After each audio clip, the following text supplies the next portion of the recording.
We were told by battalion to secure these hat sites at all costs. This is our mission. We're going to stay out here. But they didn't send anybody. Nobody else came out to help.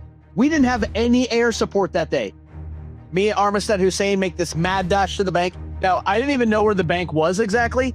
I just was like, I heard 3rd Platoon getting in contact. So I was like, it's probably up there somewhere. Armistead's in the corner, like saving Private Ryan, like, can't believe we just survived. Because when we dropped down, bullets and RPGs were flying all over. I don't know how anything didn't hit us. It was nuts, dude. He looks at me and he's like, I can't believe we did that. And I looked at him and I was like, do you know what the part is? I was like, we got to go back. Welcome to Combat Story. I'm AJ Pasciuti, a retired Marine, Force Recon, Scout Sniper, and Marine Gunner with 21 years of service, multiple combat tours, and a lifetime of lessons learned in the arena itself. On this show, I sit down with warriors from every front line to uncover what combat truly feels like and how it shapes the way we see life, each other, and ourselves. This is Combat Story. Today on Combat Story, we're joined by Joe Troutman. Joe served 18 years on active duty in the United States Army as a 13 Fox Fire Support Specialist and Forward Observer, with multiple combat deployments to Iraq and Afghanistan.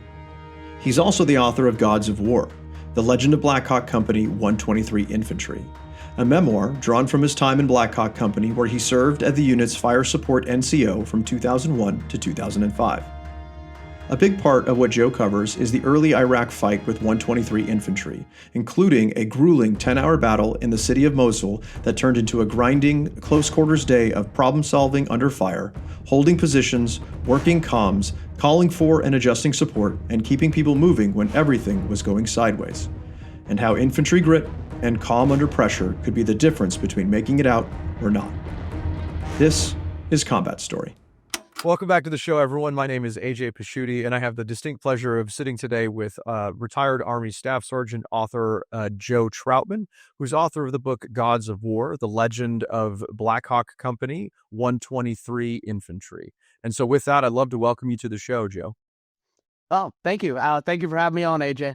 Now, really excited, really excited. So my first question is a very serious question. I would like to know, as a Marine, how to not look like a boob when talking with soldiers when discussing their units. So I'll preface this with, so I currently live in Southern California, and we have a way of telling when people aren't from Southern California. What we'll do is we say the 5 or the 101 as the way that we preface before talking about a highway. And we can tell if you don't say that, if you say highway or whatever, tollway, whatever it is, we'll know that you're not from Southern California. Are there ways to pronounce, 123 infantry that sounds like I know what I'm talking about, or like I am a soldier and not like immediately be outed as a fraud? You could say 1st Battalion, 23rd Infantry Regiment. Okay. You could say 123 Infantry, which is kind of like the short notion of it. Is that like the cool guy way of saying it? That's for the guys that were in there. We just say 123 Infantry. Okay. So, okay. One. And so is there like would there be like a 122 infantry? Somewhere along the line, the Army system is so messed up. There's actually a 123, a 223, and a 423, but none of them guys are in the same brigade. So yeah, it's a lot. So I do love the Marine aspect, as we are kind of simple. We have 4 Marine divisions, and then we have regiments inside of them, and that is kind of like it. So we don't count more than 10. The number of appendages that we have, the ability to do that. So okay, so 123 Infantry and Blackhawk Company. What were you guys? Alpha Company, Bravo Company, Charlie Company? We were Bravo Company. Makes sense. So Bravo Company, 123, Blackhawk Company. Okay. So with that, what I'd love to know is kind of the genesis of your story, where you're from, what led you to service. Did you have a family of service? What did your background look like before joining the Army itself? Okay. I was born in Erie, Pennsylvania, which is up in the northwest corner between New York and Ohio, right along Lake Erie, in a little tiny town called Albion, Pennsylvania. Whose claim to fame was that it was wrecked by an F4 tornado on May 31st, 1985. That was kind of a pivotal point in my life because my mom became terrified of storms after that. So she ended up moving shortly after to Ocean City, Maryland, and I followed her down there and lived with her. Do they have hurricanes in Maryland? Oh, no, it's even better. My mom moved to Gulfport, Mississippi and lived there during Hurricane Katrina. Oh my God. True story. Not laughing at your mom, but like running from storms into the mouth of other storms is 100%. Yes. Yeah. So we were poor. We lived in this like shipping container size apartment that, kind of like when you're deployed, you live in the shipping container. That was about the size of our apartment. okay. My mom said, I can't get you things, but I can get you a job. So I started working in a restaurant when I was like 13, almost 14 years old. Really? Bussing tables, washing dishes. I worked for this dude named Larry Layton, who was just an amazing man who taught me a lot, was my first real definition of what leadership looks like. And by the time I was in high school, I was the kitchen manager of this restaurant. No way. And I was, 18 years old, in charge of hiring, firing, staffing, inventory, like everything, like way too much power for an 18-year-old kid. Well, I also think it's really good for, I'm still under the belief that I believe that any American should work in the service industry at one point in their life. I just think it's like, should be like, if I were king for a day, it's like everyone's going to get a restaurant job just once to know what it's like to be on the other side. I worked at Marie Callender's when I was a kid. And so I was like a greeter and a host or whatever it was, and then eventually up my way to waiter. But I very much treat waiters and service staff a very certain way because I was that young kid kind of growing up in that. So let me get this straight. So you went to go join the National Guard, got a ticket on the way, which then DQ'd you from the National Guard to being an MP, immediately pivoted and said, hey, Army, how are you guys doing? And so it gave you pretty high scores as far as being able to ship. And so you shipped as a 13 Fox, which is new to me, but a forward observer. We have different identifiers in the Marines. So I'm learning all, how the Army does things. So 13 Fox. So as soon as you left 1st of the 503rd in Camp Casey, Korea, then you went to Fort Hood, Texas at an artillery unit. And so what rank were you when you first showed up? I was a PFC, so E3. Okay. So I went down there and I only had because I had only joined initially for 2 years. I only had 8 months left in the Army until I was about to get out. So they stuck and then me they had a 2-year contract, right, as a forward observer. Okay. 2 years and 17 weeks. And it was 2 years plus the training. So basically, is what it equated to. I was dead set on getting out. I was going to get out of the Army. They stuck me in the combat observational lasing team. The cool guys, the best of the best, because I had a high PT score. So you were a terrible soldier. I was a terrible soldier. They moved me into the headquarters to be kind of like the company clerk, if you will. I was the first sergeant driver, but really I did all of the errand work for the commander and the first sergeant, and was basically about to get out. And then, and then I ended up re-enlisting. I had a guy, Sergeant K, who saw some things in me, and then Sergeant Mercado. They were like, hey, you should stay in. You'll be good at your job. And, I re-enlisted and then ended up going to Fort Lewis, Washington. And I was at Fort Lewis, Washington for 9/11. So I was actually actually in processing at Fort Lewis, Washington on 9/11. Yeah, I remember you had just checked in. As I was reading through your book, you had just checked in. It looked like maybe the day before, the week before. It was 3 days. So I was on day 3 of 5 days before. So you get to the unit, they do all this stuff in process you, and then send you to a unit. Okay, and so you're in the chow hall. I remember you mentioning. I used to go Fort Lewis. The traffic around Fort Lewis is kind of what I'm talking about in California. It's I-5. It's basically I-5, and it's the same as it is down in Southern California. The 5. The 5. Yeah, exactly. I lived in Tacoma, which is 8 miles from Fort Lewis. It would take me an hour to get to work and clear the base and an hour to get home. Yeah, that tracks. So I used to bring all my stuff with me, and I would eat in the chow. I would shower at the gym, get myself ready for the day. So I'm in the chow hall. We're watching everything go down.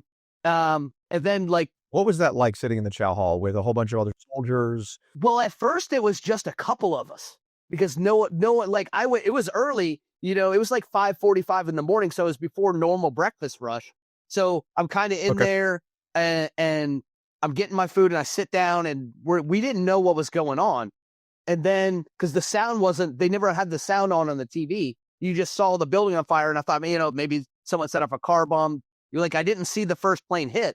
But then we saw the second plane hit, and everyone started filtering in because that was the only place where there was TVs, and no one was they didn't say a word. It was creepy.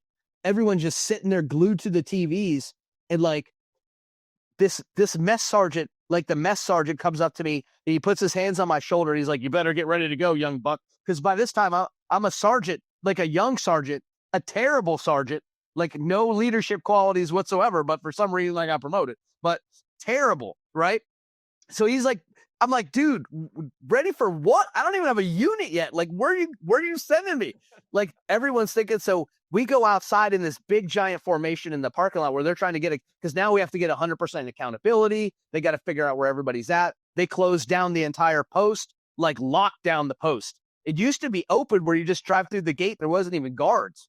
And then like they're putting dudes with live ammunition out on the gate. Like they don't know if people are coming in to attack them. I mean, nobody knew what was going on. It was nuts. So after about 4 or 5 hours, and like the weird part was these young guys were coming up to me, like privates coming up to me because I'm a sergeant, and they're like, "What do we do?" And I'm like, "I don't know." Tell me, I don't know myself. Right? But then that was the first time in my career I actually had to like put on the facade like I didn't know what was going on because I had to calm these guys. You know what I mean? Like I was like the calming influence. Like definitely, though, like I said in the book, the world is turned upside down if I'm the calming influence for young soldiers at this point in time. Like that's how crazy that day was.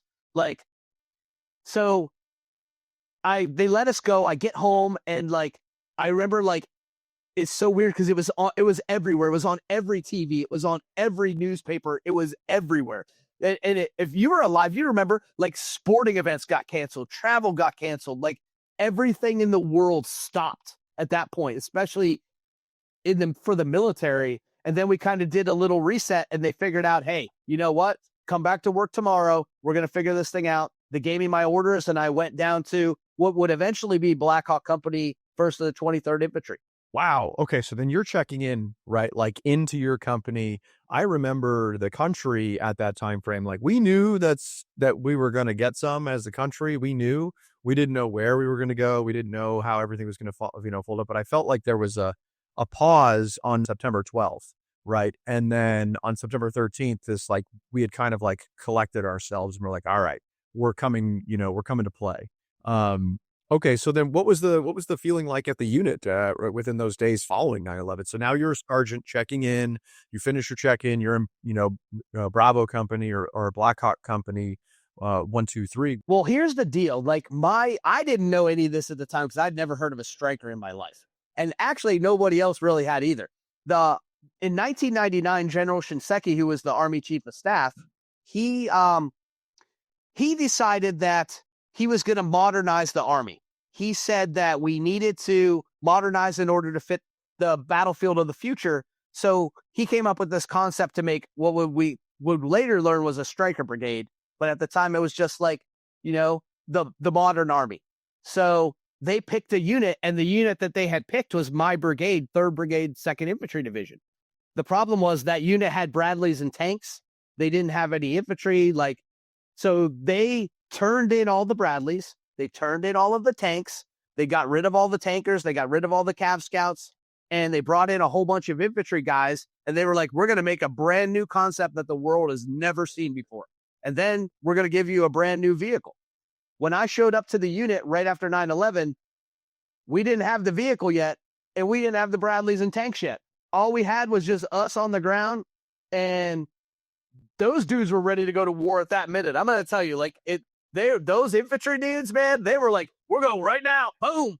And Yeah, 100%. 100%. Yeah, looking at the Strykers, this is not something that we have in the Marines. It's similar in some concepts to the LAV-25, the light armored vehicle that we have in the Marines. But this thing's nasty looking, man. Like it looks pretty mean as far as what you guys are able to do with it. So tell me a little bit more about Strykers themselves.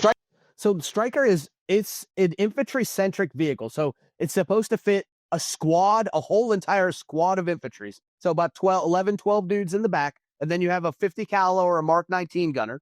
And each squad has their own vehicle. So each platoon has 4 vehicles.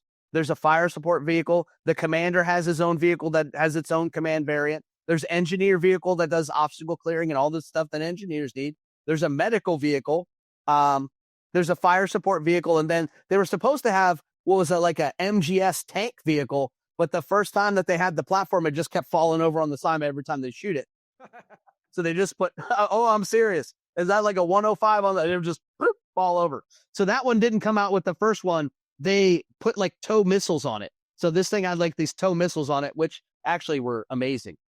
But so before the Strykers come, the only thing we have to do is walk and go to the ranges. I show up to Blackhawk Company, my first day in the company, my first day in Blackhawk Company. This is my first day. I walk in the door and there's a dude taped to the wall with duct tape. Wait, what? Taped to the wall with duct tape, who was one of the fire support guys. I didn't know this at the time because I didn't know these dudes, but he was one of my guys. And why was he? I have 78 more questions. Because as a fire support guy, when you live with the infantry, they don't like you very much because you're just a fire support guy and you're not an infantry guy. Not yet. Anyway. You're what they call a pogue. Yeah. You're a person other than a grunt, basically. Yeah. So as an attachment, they don't really like you. You don't fit in. Your training's different than their training. Fire support guys tend to try to get out of training a little bit, so they don't really like us very much. And we talk a lot of smack, but most of the time they can't back it up. So the dude's taped to the wall. Okay. He had talked some smack to some infantry guys. He's taped to the wall. There's dudes grappling on the ground, shirts off, in the middle of the building, like just busting each other up. I'm thinking I'm walking in the fight club. Sure. They walk me back to where our office is, and I walk in and I meet the sniper section leader, Paul Schmitz, and he stands up and he shakes my hand. And he's like, "Hey, welcome to the unit. I hope you like talking and training. And if you can't do either one, you're in the wrong place." And I was like, "Oh crap!" And then the dudes who taped that dude to the wall, they're like, "You ready to go? We'll tape you up next." I'm like, "No, you ain't. No, you ain't. I don't care what you do. I ain't walking into a new unit and getting taped to the wall by some privates." Yeah, absolutely. So so it seems like it's a different feel than the other units that you'd been a part of.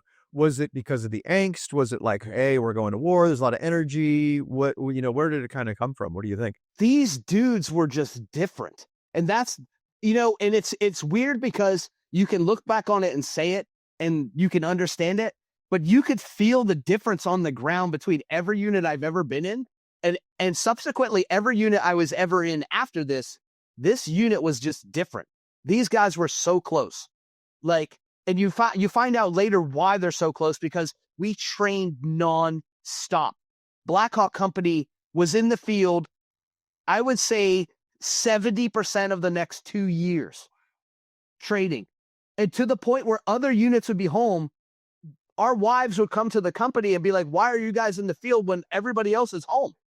Like Alpha Company, Charlie Company, they're at home. Bravo Company's in the field. What's going on? We trained a lot. And we walked, because we didn't have vehicles yet. We walked everywhere we went. We walked to the ranges. You're in the Army. I don't know how the Marines work, but they give you like an allotment for ammo. You're allowed this much ammo for the entire year. We shot our allotted ammo in like a month. And we would beg, borrow, and steal rounds from everywhere else. If there was a range on Fort Lewis, there was somebody from Blackhawk Company at that range. Oh, I love that. You would do like piggybacking where they wouldn't want, you'd have to shoot your ammo, so you'd have to turn it back into the AHA. And they'd be like, "Oh, we got some Pico guys. You guys can shoot this off if you want to." So what led to that? So it seemed like you guys were different than, Alpha and Charlie companies. What was the big difference between why Blackhawk Company was so hungry to train? At first, before I arrived, we had a guy by the name of Captain Pat Work, who later became the 82nd Division Commander. And he was a beast when it came to training. Like, he wanted to be the best, and he was forging that idea in those guys. And I never got a chance to meet him because I came like right after he left. Okay. But the guy who was behind him, Captain Vogel, he was a madman too when it came to training. I love that. So the platoon sergeants that we had in the original time were amazing too. Like, I was actually in first platoon at first with a guy who ended up, I think he's now, or he either was or he still is, the commander of the RTB. Like, he's their colonel in charge of the RTB. What's the RTB? The Ranger Training Brigade. Oh, nice. Okay, awesome. So, and then I worked for, my platoon sergeant was a guy who became the 123 Sergeant Major later on, Sergeant First Class Sobiak. And that dude was a monster as well. Like, these are the guys, like, we had such great examples of leadership, and the continuity within the platoons was everyone talked smack back and forth. So it was, I'm the best, we're the best. And it was like everything was a competition. We're going to get out to the range before you. We're going to all shoot expert. We're going to tap you guys out, because we had a standing order in our company that you had to be ready to get down and grapple. I mean, this is before the combatives program. Sure. Like, you versus you, driver versus TC on the ground. Let's see what you got right now. So they really seems like they inculcated this whole culture of like lean into it, right? You know, like drive forward, you know, brilliance in the basics, but also this like excellence of like, yeah, come with it, right? Like if you want to come after us, I really like that. And I think that does start from a leadership perspective. I think it does start at the top a lot of times, is setting a precedent of what they expect. And then also being able to live to that. And it's not competition for competition's sake. It's competition to try to like breed excellence. That's fantastic. I'm really glad that you guys had that, because it sounds like you guys had a really different command culture than the other companies. Well, and like, it was really like us against them it was our company against all the other companies too. Like, we would fight amongst ourselves, but heaven forbid you mess with anybody from us. Yeah. Because you are going to get the bull by the horns. Right. It's like, I can pick on my brother, you can't pick on my brother. Exactly. Yeah. Exactly. And then, so we spent like years doing this, years building this cohesion, and years, you know, to the point where like me as a FO, because I did everything they did. After 9/11, I didn't want to play around anymore. And I wanted to do every single thing. I wanted to be the best I could be at my job.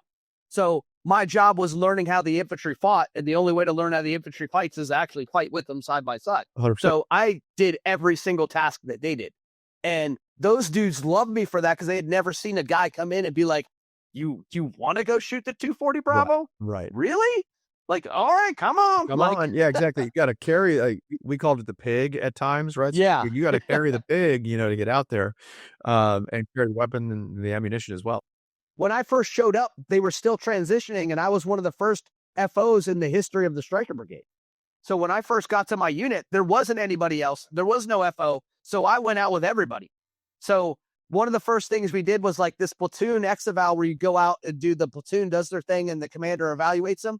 I had to go with every single platoon in the entire battalion, because I was the only FO. Yeah, exactly. So I got to know all the platoon sergeants. I got to know all the platoon leaders, all the squad leaders. And I sucked when I first did it. I'm not going to lie, because I'd never really been an FO before. But by the time you do it 17, 18, 19 times, you get pretty good at it. Well, especially as an attachment, it's really, I spent a lot of my career as an attachment to a larger infantry unit as well. And as an attachment, you know, I think it's imperative as the attachment to go and seek relationships with the command that you're supporting, as much as it is the command's relationship or the command's responsibility to seek relationship with the attachments themselves. And so what I saw a lot of was exactly that, was it's as much a responsibility of the attachment as it is the supported unit to gain a relationship. And I've seen where that relationship isn't created between those two. And then it just seems like you're very transactional. Like, hey, you do this for me, I do this for you. But I really love how you dove in to like become part of the company itself. Yeah. So you go down to the unit and I'm like, hey, sir, whatever you need from me is what you get. If you need me to pull guard duty, I'll do it. If you need me to work on the vehicles, I'll do it. That's not my job. I'm pretty dang good at my job. But this is what you got. I remember this one time I went to the commander and I had a brand new guy who wasn't even a fire support guy as my lieutenant. And he looks at that guy and he's like, hey, what's your level of fire support experience? And he's like, sir, I don't know anything about fire support. He's like, all right. And he turns to me, he's like, Sergeant Troutman, what's your level of fire support experience? I was like, sir, I'm the best fire support NCO in the United States Army. And it's funny because humble too, it sounds like. Well, it's funny because well, you have to have a little bit of that as well to go along with it to buy into it. Oh, but 100%. There's people that you will meet that will absolutely tell you I was the best 13 Fox they've ever worked with. And there are people that you will meet that will tell you I was the worst soldier the Army ever produced in 250 years, and they both would be equally correct. I get that. So what was this? Well, so now you guys are at in Fort Lewis, right? So in Fort Lewis, Washington, right? As I'm learning this. And so you're going through a lot of this training. I know that you guys are saying you're out there a whole bunch for like 2 years. You guys are just training, National Training Center. And then that was in what, California area, and then you guys have one in Louisiana as well. Tell me about those kind of expeditions. Okay, so we got the vehicles. So when we first got the vehicles, this is like June of '02, where we first saw the Strykers for the first time. And like, I haven't had many wow moments in my life, but seeing the Stryker for the first time was pretty amazing. It is a pretty cool vehicle. I do have to, they are everything they said they were going to be, and then some. So really, oh yeah, like I've been to war with Bradleys. I've been in tanks. I've been inside. I would take a Stryker over every one of them. And most of the guys who were there from that first deployment will tell you the same thing. So, yeah, so we go to Yakima, which is another training center just outside. It's in Washington State, like 3, 4, 5 times. And then we get ready to go to the National Training Center, which is Fort Irwin, California. Yeah, okay. Right before we go to NTC, we get a brand new company commander. And I told you about those good company commanders we had. This guy was not one of those good company commanders. Oh, wow. Not only did we get a new commander, like right before that, all of the platoon sergeants in our unit, all the good ones I told you about, all got promoted, and they all left and became first sergeants. All the platoon leaders we had all rotated out. Our XO left, and we got a brand new XO. So we had all the senior leadership changeover within like a month. And we got a brand new commander he was a great guy, but he was not an infantry commander. Sure. Yeah, we have a thing when I was a recon instructor. We would have it the good guy test, and so we would have, in students who would be on the bubble, right, or what we'd be like considering close to failure, and we would sit and we bring the students package up and we would talk about them, and it was the job of one of the instructors to advocate to like keep this since the specific student. And if that instructor at any single point during the conversation was like, well, he's a really great guy, like then we knew that he was kind of grasping at straws. Like one of the terms was like, yeah, my dad's a great guy, but he's not a recon Marine, right? Or whatever the thing was, like we were holding a standard there, and great guy is as an addition to and not a because of, I guess is the way that we explained it. Hey, it makes sense. So we go down to NTC and we fail miserably, to the point where the OCs, the observer controllers, the guys who grade you and tell you what you could do good and better, what you need to work on. They basically were like, Blackhawk Company 1, 2, 3 Infantry is the worst unit we've ever seen in the history of NTC. I'm not even making this up, dude. Not even making this up. Oh, We had an op order, and this is our commander came up to us. It was the last battle of the National Training Center, and like first of all, this dude would disappear. We wouldn't even see him. We get no guidance from him at all. We didn't know what we were doing half the time. We were late to the battle, like if we got there at all. This major battle, we're gonna get some redemption. Everything's gonna be great. He walks out, like all the platoon leaders, all the platoon sergeants, everyone's gathered around this huddle waiting for this Patton-esque op order he's gonna give, right? And he looks at us and he's like, first platoon, you're going here. Second platoon, you're going here. Third platoon, you're going here. And the mortar sergeant stops him. He's like, sir, what about the fist and the mortars? He's like, fist, find targets. Mortars, shoot those targets. I got to go to battalion. See you later. And he walks off. Like, he gives us this little ranger salute, walks off. And that was it? That was like the extent of his operational order? Oh, that was the extent. And it just left us there stunned. Like, we were looking at each other. My buddy Chip, who was the border sergeant, he looked at me and he's like, someone's getting fired soon. Dude, I've been in order situations where you're like, oh, this guy's not going to last for a long time. And like the rest of us are like, we just need to survive and not kill each other until this guy gets fired. Let's hope that somebody else notices this. Dang, okay, so what did that do to your command climate, like inside of it? Oh, so it was bad. And it got even worse because we found out at the end of NTC, there's a lot of politics that went on with the Stryker Brigade behind the scenes between Big Army and Washington, D.C. Like, there's a lot of people who wanted to shut the Stryker Brigade down because they didn't believe in the concept. They thought it was a waste of money. So we had this huge cloud hanging over us on everything. And then we go to NTC and fail. And basically they were like, we're going to shut this thing down. We're going to give you one more chance. And for the first time ever, the only unit to ever do it, we went to NTC and then the JRTC back to back. So the Joint Readiness Training Center in Louisiana. Usually a unit goes to one or the other, gets certified and deploys. We're the only unit that's ever done back-to-back NTC, JRTC rotations. I mean, it sounds like you guys needed it, right? Because you guys punted the first one, right? And then like needed to kind of like rinse, wash, and repeat.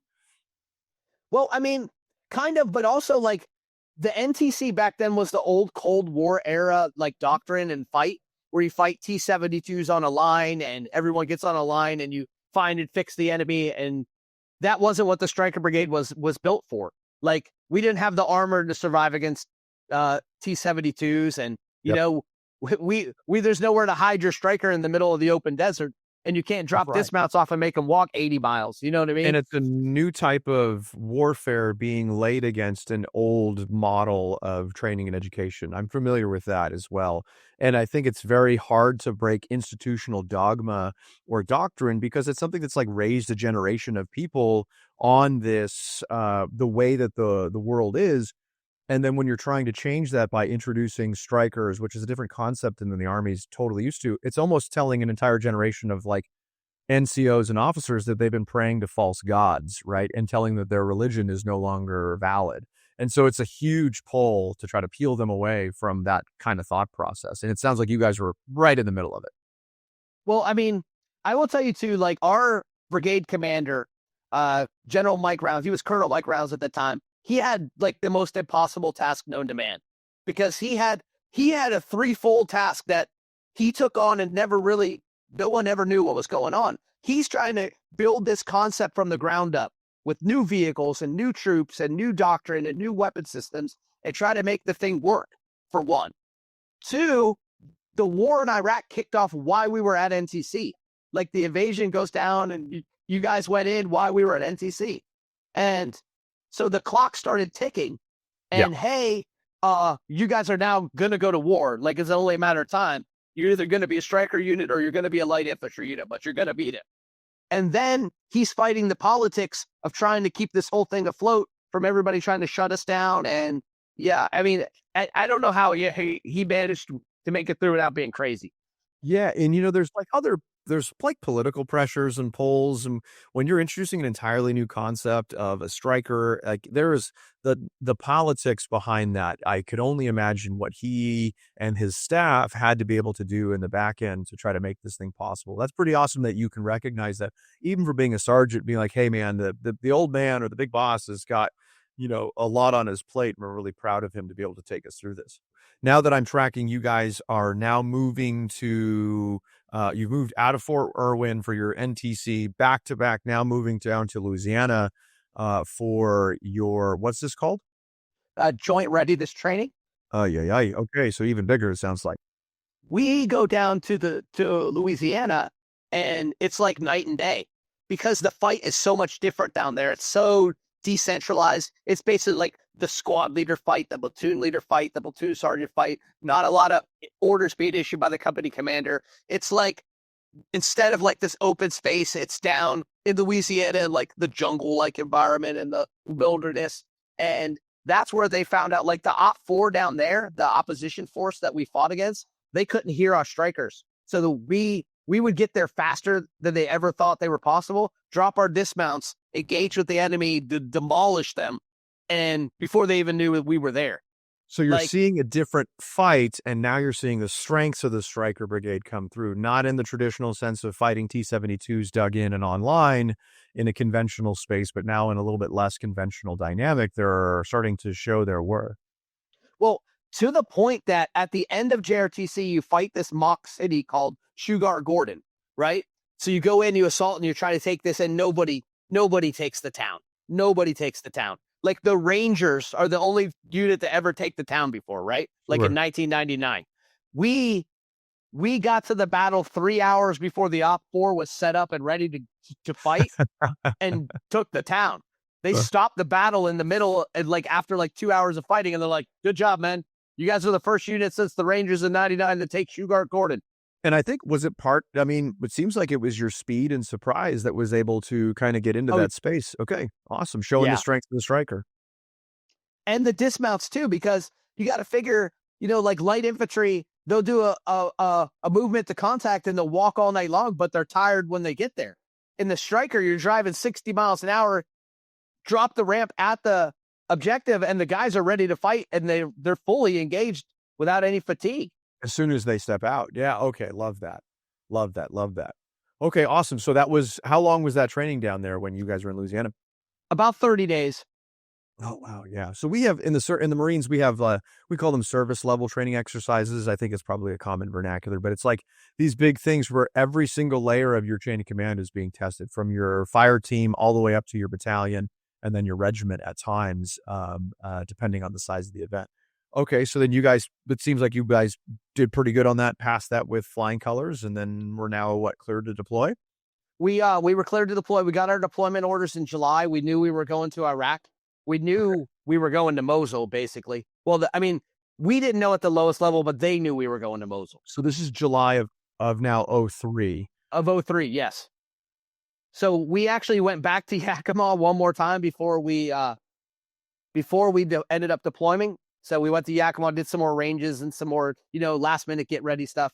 And then our Blackhawk Company's commander, he got relieved.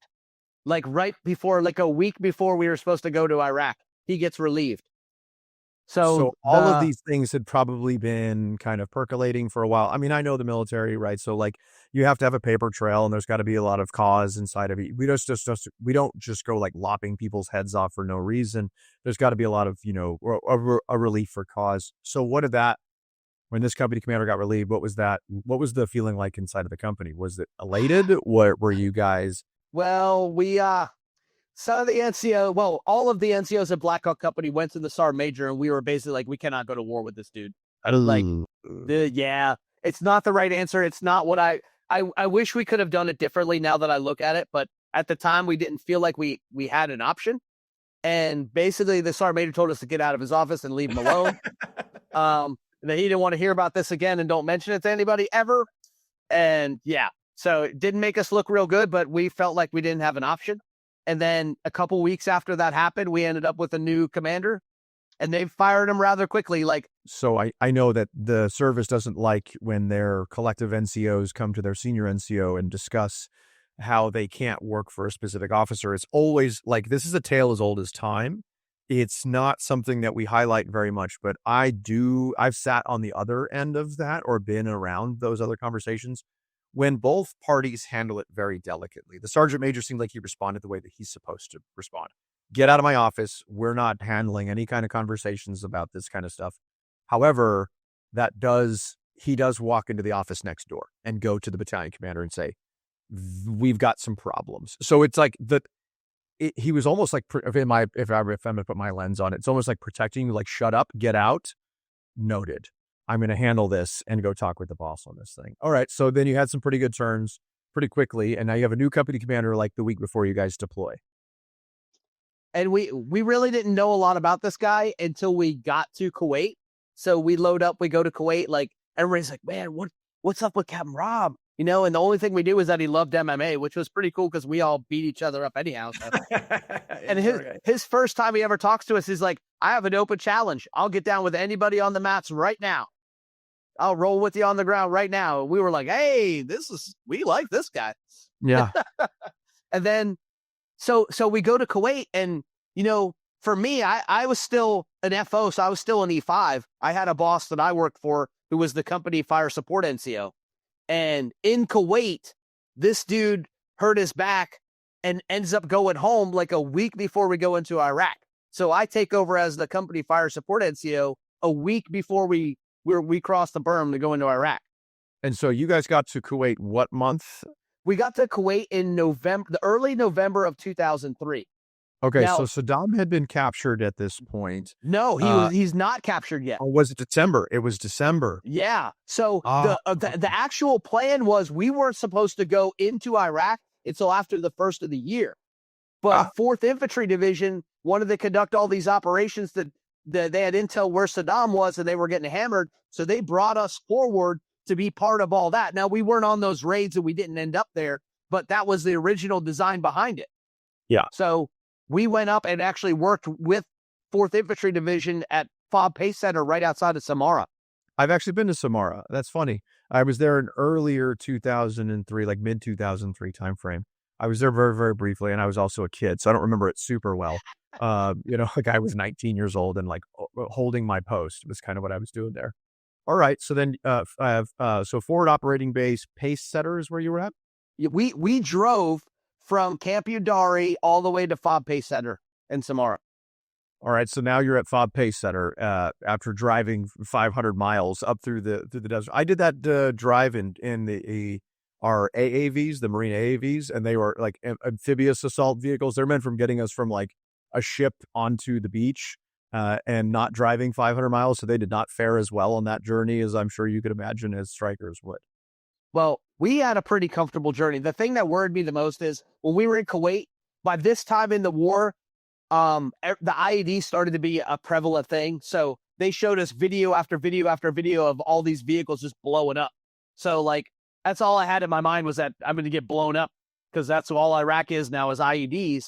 So everywhere we were driving, and then south of Baghdad, the vehicle in front of me rolled over like an LMTV, like rolled over in front of me. And I was like, LMTV? It's like, is it like a semi-truck? No, not quite a semi-truck. It's like a modern version of the Deuce and a Half, Okay. Just like a troop and equipment transport vehicle. It's got like a little pickup truck in the back. It's not quite a semi, but it's bigger than a pickup truck. Okay. And it rolled over in front of me and the guys were okay, but it like that happened 2 times. So that was pretty awesome. We didn't hit one single IED on the drive, but there was the threat of those IEDs that was always there. Okay. We get to Fob Pace Center and we were supposed to conduct our first mission the next day. So they're like, hey, you guys are going to do your first combat operation, welcome. You get the what? Yeah. Like, welcome to the unit. Welcome to the area. You're going to do your first combat operation tomorrow. But, so what ended up happening was they ended up pushing it back. So all the stuff with the Saddam hunting started happening. So like where they were going out and trying to find all the stuff. So 4th ID was like out doing all these operations with the SF guys trying to figure out all the intel on where Saddam might be. So they were doing all these raids. So they pushed it back like 48 hours. And it ended up being the 8th of December of 2003 that we went on our very first combat operation with the Strykers. So let me ask you a question. So one of the excerpts that I paused from your book was a really cool line that you wrote. And if I may, it says, conversations while we waited were dominated with boasting about what was going to happen once we got into the war. Apparently, if you listen to the soldiers I was around, the war was going to be over quickly if they just let them up. There were not many conversations about family or plans of the future. These were soldiers who were mentally preparing themselves for a life of combat, just like in the movies. So, all right. So now you're at Fob Pace Center. You've been delayed 48 hours, right, for some stuff that's going on with 4th ID. You've got these these guys who are ready to win the war on terrorism by themselves. What was your first combat patrol like? Take me through that. It was not good. And it will forever echo in every single member of Blackhawk Company's heart. The very first combat patrol we ever went on was, we were supposed to go out and do a Quran search of this little town called Ad-Daluya. It's like I think it was just south of Samara, just a little tiny third world village, where we were going to look for this bad guy just to get our foot in the hole in the door.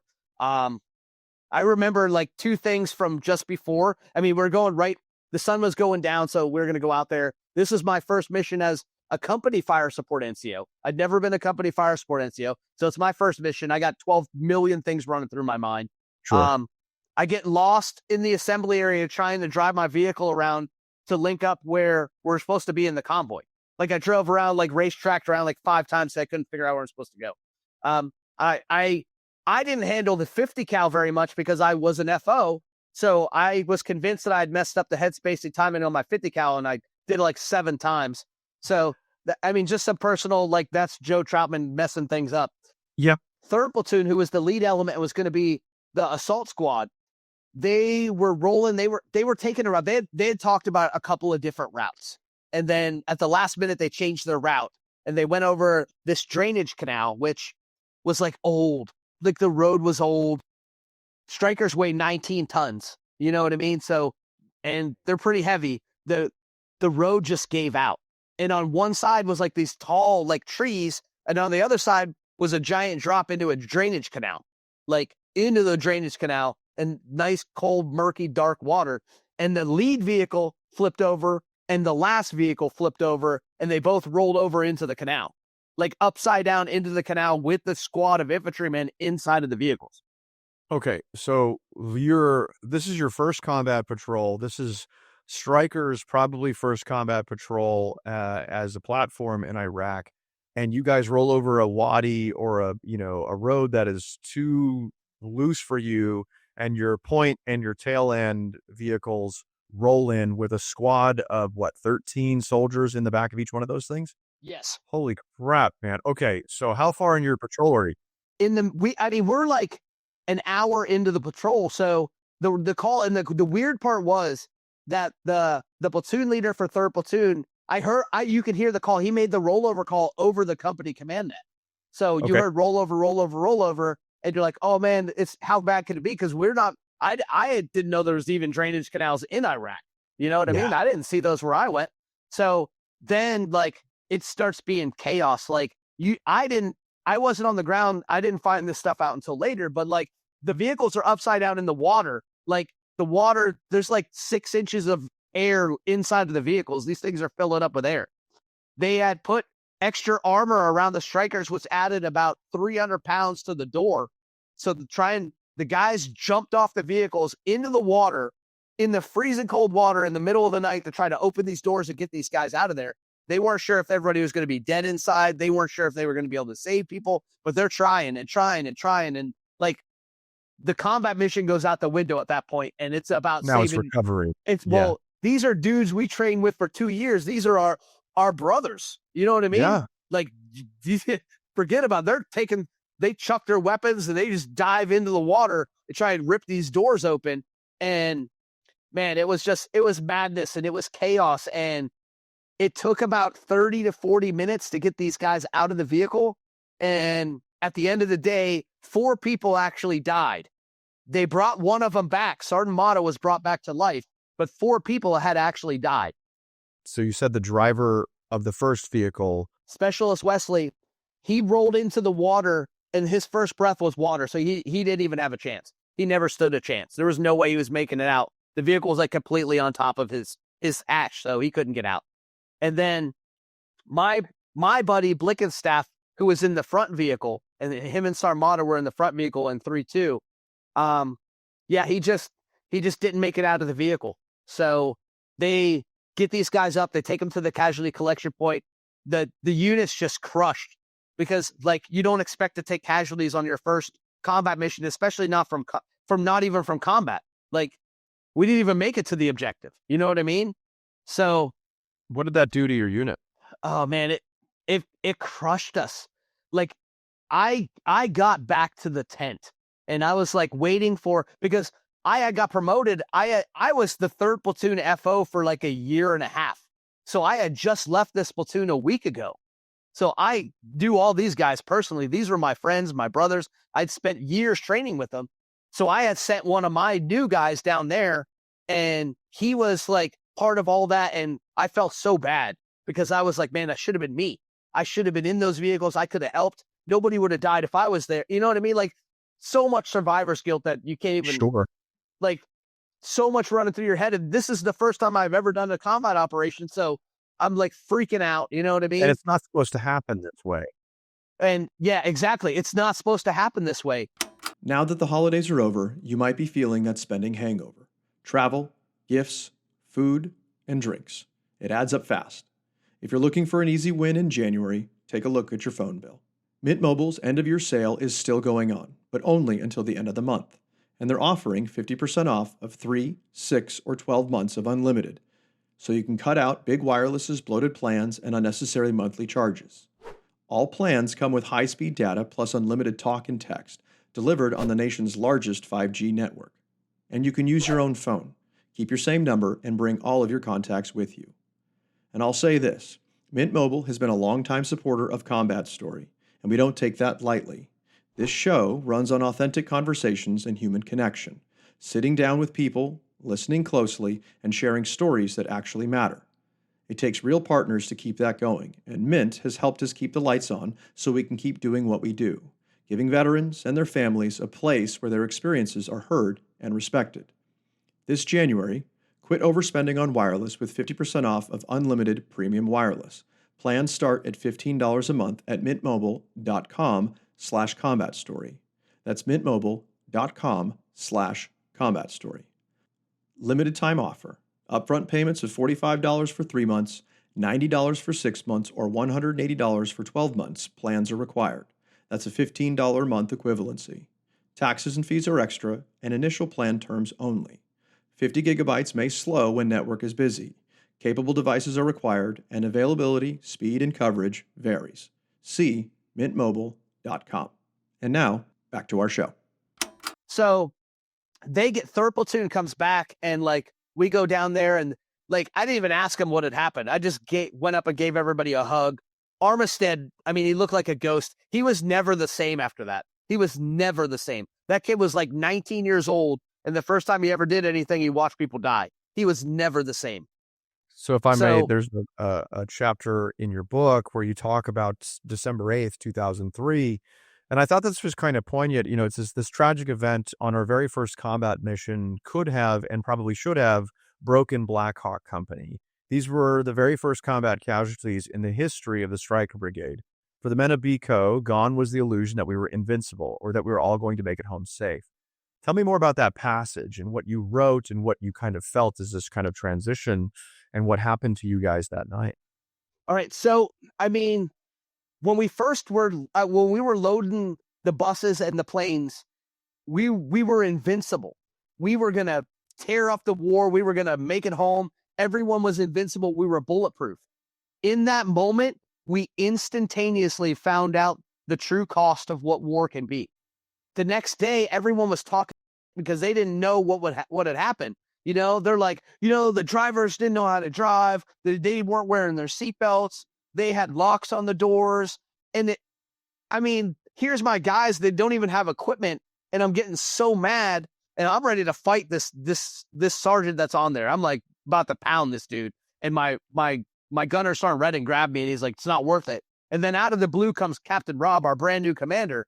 And he was like, you gotta need to shut up or I'm going to mess you up. He's like, so it seems like I know I've dealt with loss like this, and it's an interesting human phenomena that I think that is a lot of times people don't really know how to deal with the finality of death or the loss of what happens. And they try to make sense of it, I think, in some ways, to almost like grapple with the gravity of everything, trying to say like, this is what we should have done, or this is whose fault it is, and try to associate blame to something where it's like, sometimes you can do everything right and, you know, and everything still goes wrong on that. And so I think that it's interesting to see how your company kind of, you know, was able to manage this. Go on. But I mean, it kind of galvanized us together because it was everybody else who didn't know anything or wasn't there against us it kind of already was because of everything we had gone through. But now, so more so than anything, it was everybody against us. You know, from this point forward, we had made this quiet resolve that, you know, we're not losing anybody else. You know, we're going to live in their memory and we're going to do everything we can to honor everything we can about them. And everybody just, you know, once there was like bickering between the platoons, there was none of that stuff anymore after that. It was like, hey, what do you need? We got you. Like, we're going to fight as one from this point going forward. And well, that's really huge. That's really huge, if I may, is like to be able to change this thing and say, you know, things happen when there's a tragedy in a unit, right? And I've seen it go two ways, where the unit absolutely unravels. It becomes a blame game. Everyone's pointing fingers. It makes people not trust each other. Or there are units that say, never again. We're going to dive in. We're going to cross communicate. We're going to make sure that everybody, like, this reality was kind of set in. It's interesting that you guys were able to do that. And it shows, I think, the depth and breadth of your guys' company command climate to be able to kind of transition into something that was less, I would say, detrimental after the loss. Well, we did not know a lot about Rob Robinson and First Sergeant Swift before that, but we absolutely found out what kind of men our commander and First Sergeant and our XO Captain Ben Tiffner were. And those were the men that held us together. And if it wasn't for those three guys, Blackhawk Company, I think we're pulling guard duty the rest of the time because I don't know if we would be able to do operations. That's huge, and especially that you can recognize that. And then again, now that as as a grown man later, 20 some odd years later after this, is to say like those people impacted you. That's really cool. I mean, they were we were so much more a family from that that point going forward. Like everything we did was us. Every mission was us. We'd talk about it. You'd share stuff with people from that point going forward, and you like looked out for them, and like even to the point where if you knew somebody was tired, you'd take a patrol for them. Like that's just how things were. I've never felt that before, and I never felt that after. Okay, so now you guys are this was late 2003. You've run, so December 8th, 2003, you've run your first combat patrol. You've had 3 KIAs and some other casualties on your first combat patrol. And you guys have now, as a unit, probably taken a knee for a couple of days, figured your stuff out, and now you're probably stepping into early January. What happens in early January? Well, before that, we went out to Samara and had to do operations in and around Samara. So they told us to pack for 3 to 5 days, and we spent 15 days out there in a landfill, like just running around. And this was like the operation was supposed to take place before Saddam got captured, and then Saddam got captured, and they were like, "Well, we're going to pause. We're out here set up in a forward assembly area, Strykers in this assembly area, and we take a tactical pause because Saddam gets found." And they're like, "We want to see what the people are going to think after this." Because we couldn't find anybody. We're like walking around all day long, and there's like nobody in the city. We've been combing the desert for hours. Oh yeah, for real. I'm combing the desert for hours. We ain't found. That was Samara. Like it was, but it was so grueling because the threat was there because they had told us all the bad people left in Iraq are right in Samara. So we're gonna go get them, and then there was nobody. Like we found some caches and we found some IED making material, but no bad guys. So after Samara, like Christmas Day, they came in and they brought us hot chow for the first time in weeks. They brought us mail for the first time since we're in Iraq. And they told us, "Man, there's nothing in Samara, so we're going to go back to Fob Pay Center, and then we're going to follow on, and we're going up to Mosul to relieve the 101st Division." Okay. So we got in our Strykers, and we drove from Fob Pay Center to Mosul. And have guns will travel. Yeah, right. That's a theme for the rest of our deployment. The Strykers were the shiny new toy, so everyone wanted to work with us. Not at first because they didn't know what we were going to. All they ever heard was at the rollover, and like that became an attachment at first before we built up our reputation. Sure. So we get to Mosul. General Petraeus is the commander of the 101st Division, which is taking over Mosul. And our battalion replaces their division. Our brigade replaces their division.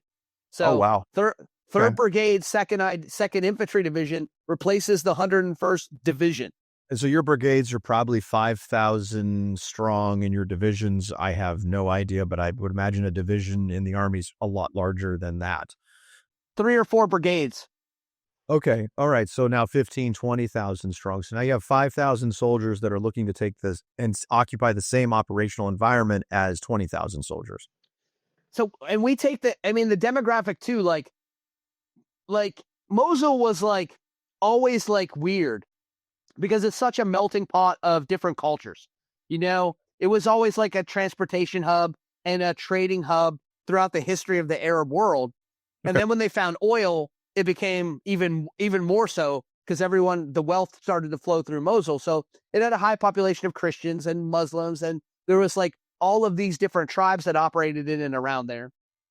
And like, they never actually like captured Mosul. Mosul just kind of like gave up.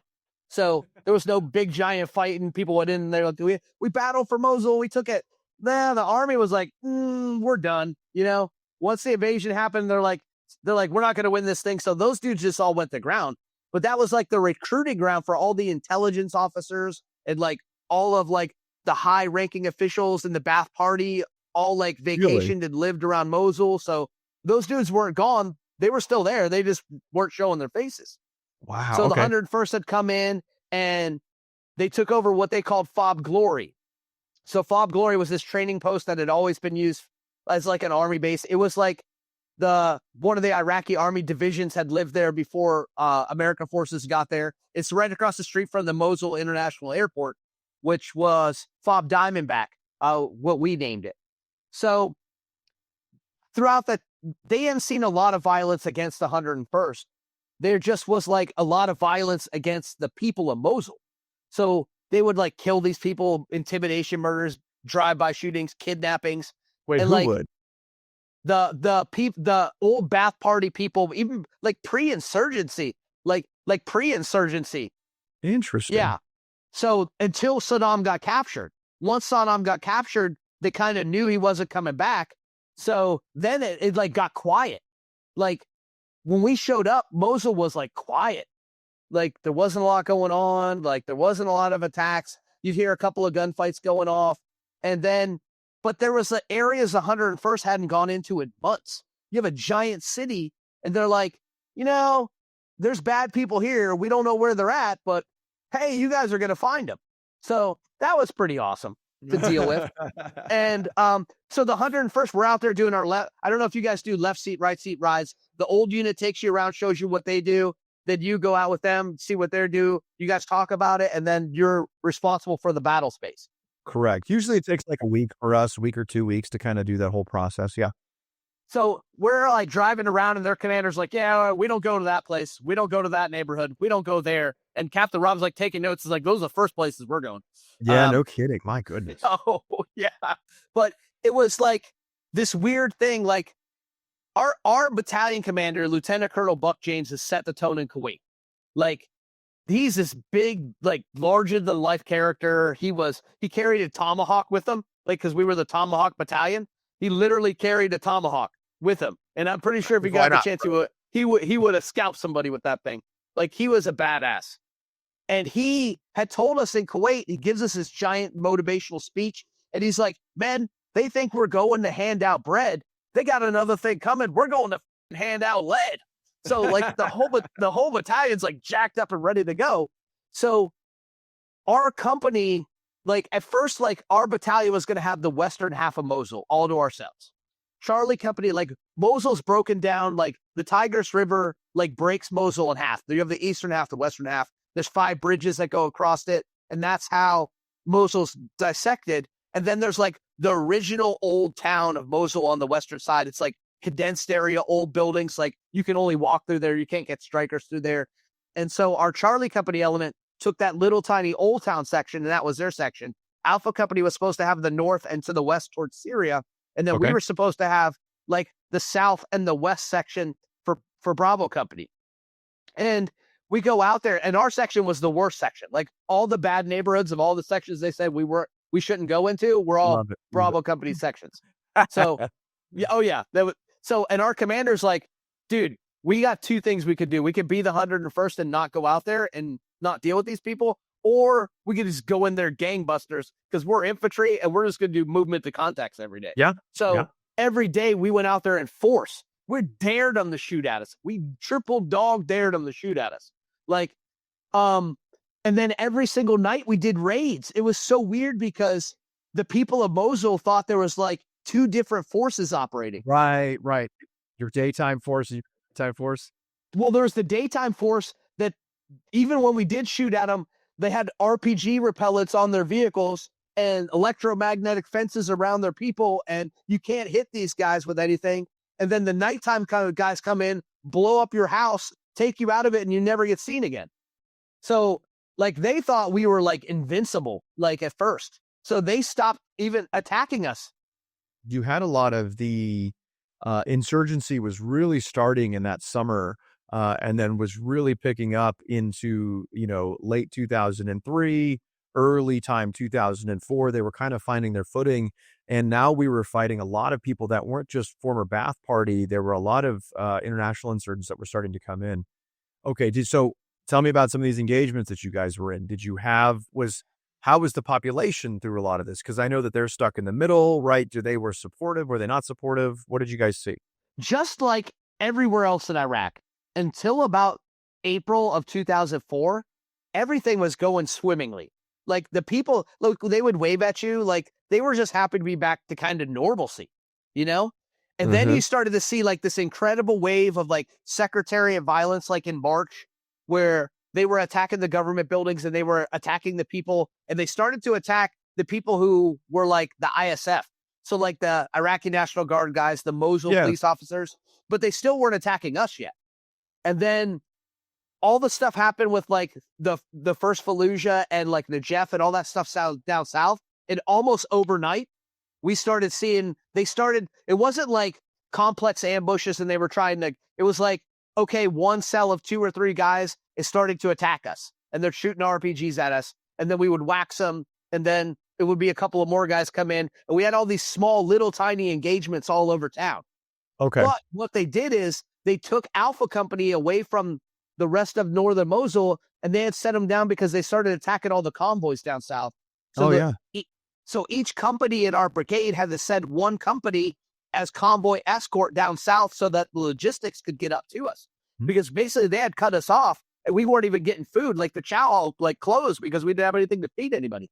And that was one of our weaker points in Iraq was our reliance on known main supply routes and our having to stick to that. And so once we were stuck on Route Michigan or Fran or whatever the thing was, they just knew that we were going to come through there. They didn't really care who they were going to hit. They knew that they're going to hit somebody because it was a game of averages to them. All right. So then you guys had to dedicate an entire company down to be able to protect that as well. And then, so Bravo Company rolled up all of Alpha Company's battle space as well. So basically, Bravo Company had all of the entire Western Mosul just for us. So what they did is we had 3 infantry platoons and an MGS platoon of tankers. And they were like, well, what's MGS? And that's the mobile gun system. They're the tanker guys. So they were the ones who were supposed to have the 105 that tipped over, but they gave them tow missiles instead. But they were straight tanker guys. And they acted like tankers and they were awesome. I love those dudes. They were amazing. Yeah. So yeah, it's all the mortars, all the fisters, and a couple of extra people, about 25 guys. And the mortar guy who was at E7, they made him the platoon sergeant. And then my FSO became the platoon leader. And that was 5th platoon. And they were like, you guys are going to take some battle space. You guys are going to do patrols. You guys are going to do all this. And before that point, we were like building schools. Like my platoon was the one that went out and like dropped supplies off at schools and like hung out with the kids. And like, so we never got shot at before that. Like we never got shot at when we were helping kids. So it was like this big giant change. Yeah, big time. So you have a 25-man platoon of fire support, of basically kind of like a hodgepodge of like fire support agencies together. And so what was your guys' specific role? We were like general support. So like we would go out to an area, we had convoy security. So like if you went through an area and a high ranking official wanted to have that dude go out there, we were the guys who escorted him out there. On the raids, we were like the outer cordon of the raids because fire support, you know what I mean? Yeah. Like we're there just in case. Not that we got a lot of air assets because they didn't want to damage anything in the city, but just in case. So we did the outer cordon. We sent guys out on the raids to help with the assault force if necessary, because 11 Charlies are still infantry guys. So there was a lot of just like whatever you need us to do. Yeah. 11 Charlie is a mortarman. Oh, okay. Yeah. Yeah. So, they would just send us wherever they needed us. Basically, if 3rd platoon was going out and they were doing a dismounted patrol and they were working with the police at this police station, we would go out there and get on the ground and walk with them, give them just an extra bump up and provide extra vehicles because our vehicles had 50 cals on them. So just extra overwatch. You know what I mean? Okay. So now you guys are patrolling southern Mosul, western Mosul, and parts of northern Mosul. So you have like this whole like crescent moon of Mosul that you guys are covering as one company. Oh yeah, as one company. Like, it just kept getting bigger and bigger, but it was all the way. It wasn't just Mosul. It was like all the way out to the border, like halfway to Talafar almost. I mean, it was like there was this neighborhood called High Al Tanek that was like the worst like ghetto neighborhood ever. Just tents all over the place, like real mud. Like it was almost like Afghanistan. Like in Afghanistan, how they have those mud huts. Yeah. Like this, it was the same way. But every time we drove in this neighborhood, we came in contact. Every time. Like you guarantee if you drove near this neighborhood, you were getting in contact. Interesting. Like, oh yeah, they would like run over there and like all the bad people in the city would like hang out there. I don't know. Like they had a coffee shop or something and like, let's get the Americans. Here they come. Yeah, no, as soon as you guys come by.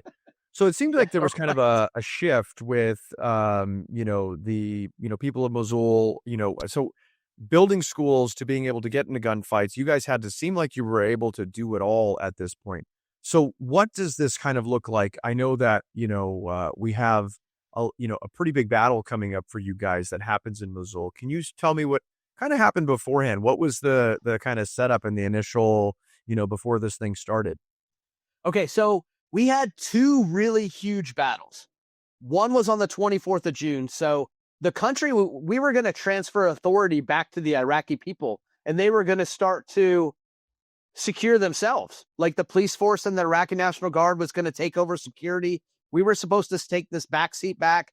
And that was like our transition to, hey, maybe we can get out of here. And the closer we got to the transfer of authority, the worse things got, because they had like the people down south, like that you guys had run into, the insurgency wanted to disrupt Mosul. So they planned a battle, but not against American forces on the 24th of June. What they did was they had set off like 6 car bombs simultaneously out in the western half of Mosul. Like Really? they blew up police stations. They blew up like government facilities, like the governor's house, like all this craziness. So they blew the front gate off the police compound?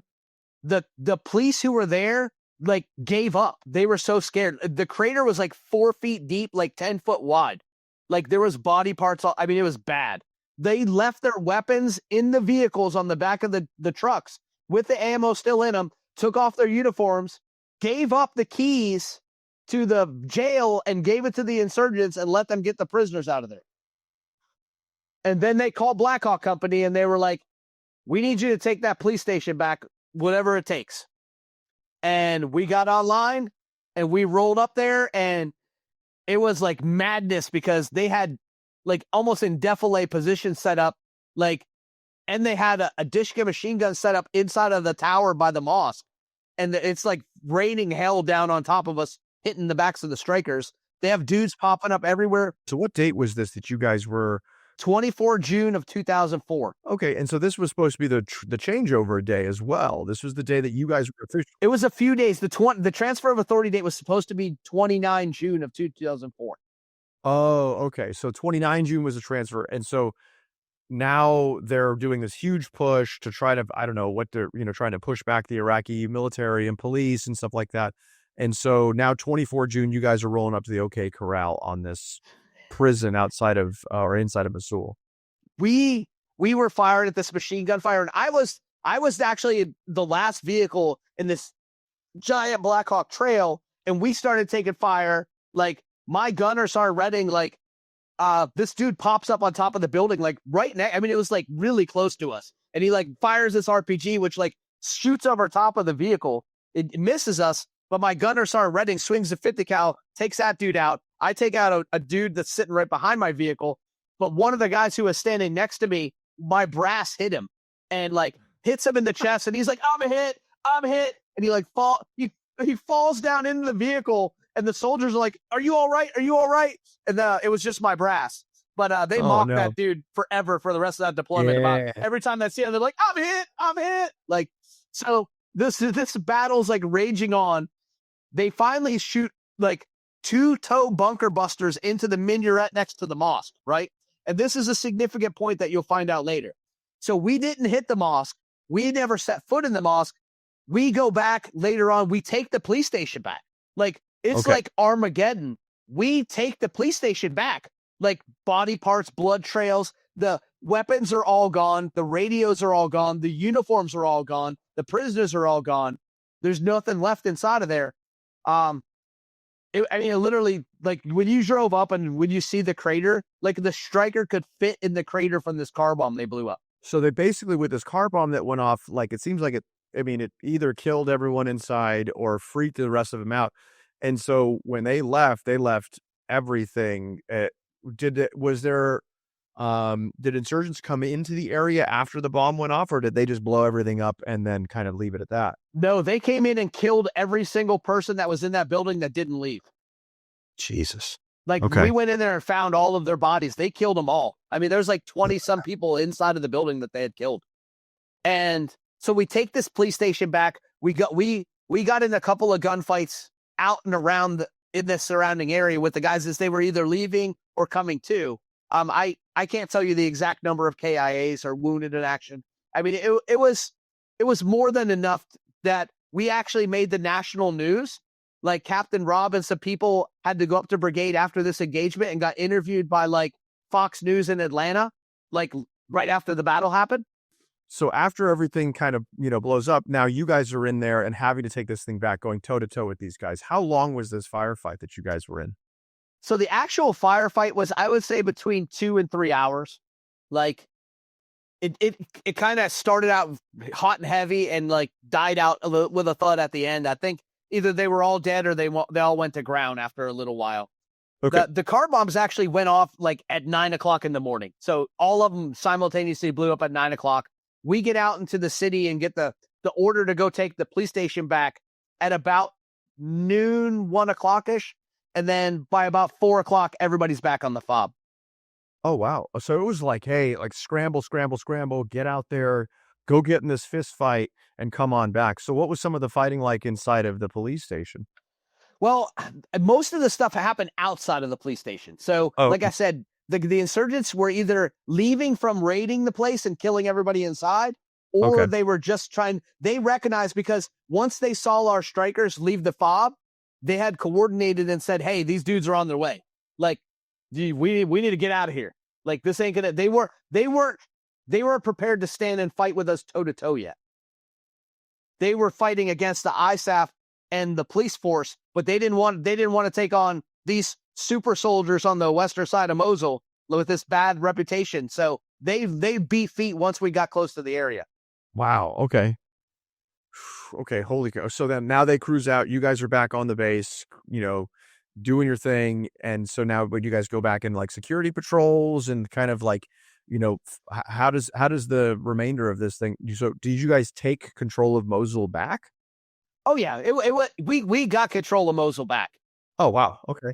The result of that battle on the 24th of June was, and subsequent stuff that happened in the South as well, was that they actually bumped up the transfer of authority. That was supposed to mean that they were in charge of their own security, but in reality, we were still running patrols. We were still walking side by side. We did a lot of joint patrols in July, and we're trying to help them out, but those forces were just not ready. And they were kind of decimated too. And you're right. It was very, like, when we took and went into Iraq, we had kind of like neutered their military. And then there was a huge power dynamic shift inside of there. And I don't know that they were as ready to take on the responsibility that we had given them at the time, which I think in hindsight, led to a lot of the problems that we continued to see. And there was so much corruption within the police force and everything else, like weapons, equipment, money we were giving to the police chief of Mosul wasn't being filtered down to the lowest level.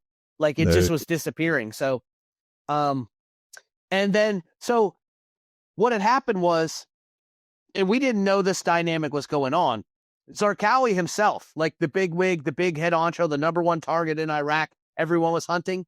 He had got wind of what had happened on the 24th of June, and the propaganda machine started that said the Stryker soldiers on the western half of Mosul blew up a mosque. And they don't care about us, and everyone says they're invincible. Well, guess what? I'm bringing in all these foreign fighters. I'm going to train them up. We're going to give them the best equipment. We're going to give them the best communications equipment. And we're going to go to Mosul, and we're going to kill the Stryker soldiers of western Mosul. Really? Yep. Dang. Okay. So he like put that out there. He was like wanting vendetta, using propaganda against you guys. They had spent a month at Talafar with all of these guys, and all these foreign fighters they had brought in, large scale coordinated cells, lots of like Iranian munitions, RPG 7s, like stuff we hadn't even seen yet. Like IED cells building massive amounts of IEDs, like communication equipment, all these markers. And like, they say that Al-Qaeda wasn't in Iraq, northern Iraq in 2004. I'm going to tell you, they absolutely were. Like, they trained for a month straight. They contacted the corrupt police chief in Mosul, and they told him, we're coming to Mosul on the 4th of August. We're going to kill the Stryker soldiers in Western Mosul. I want you to close the bridges. So they closed all 5 bridges so that the fighting didn't spill over. And they said, as long as you don't come into Western Mosul, we won't go out of Western Mosul and attack over there. We have one purpose. We're coming to kill the invincible Stryker soldiers of Western Mosul. Wow, they love the idea of being able to take something and like attach and create their own idea of an enemy and their own villain, and then come against you guys. They actually had film crews ready to shoot propaganda videos of the Strykers going down because no one had ever taken one out before. Sure. And again, it was like a new technology. It was seen as, would it be invincible? What was it like? Okay, so take me through so August 4th, as I see when this battle started, take me through August 2nd and 3rd. Did you guys know that something was coming? Did you guys sense this? Did you observe something in the air? It was business as usual. They did an amazing job at masking it. And in looking at it hindsight and having the foresight of seeing the reporting that came afterwards, like, they didn't come into the city until the night of August 3rd. So, oh, wow. They actually had people that were staging them kind of like a host family in the United States would host people. And then they came in the night of August 3rd, brought in they were stashing weapons and stuff, but the people actually came in the night of August 3rd. Wow. Okay. So it's a huge logistics movement to try to move in under the cover of darkness, outside of your guys' reconnaissance and information type stuff.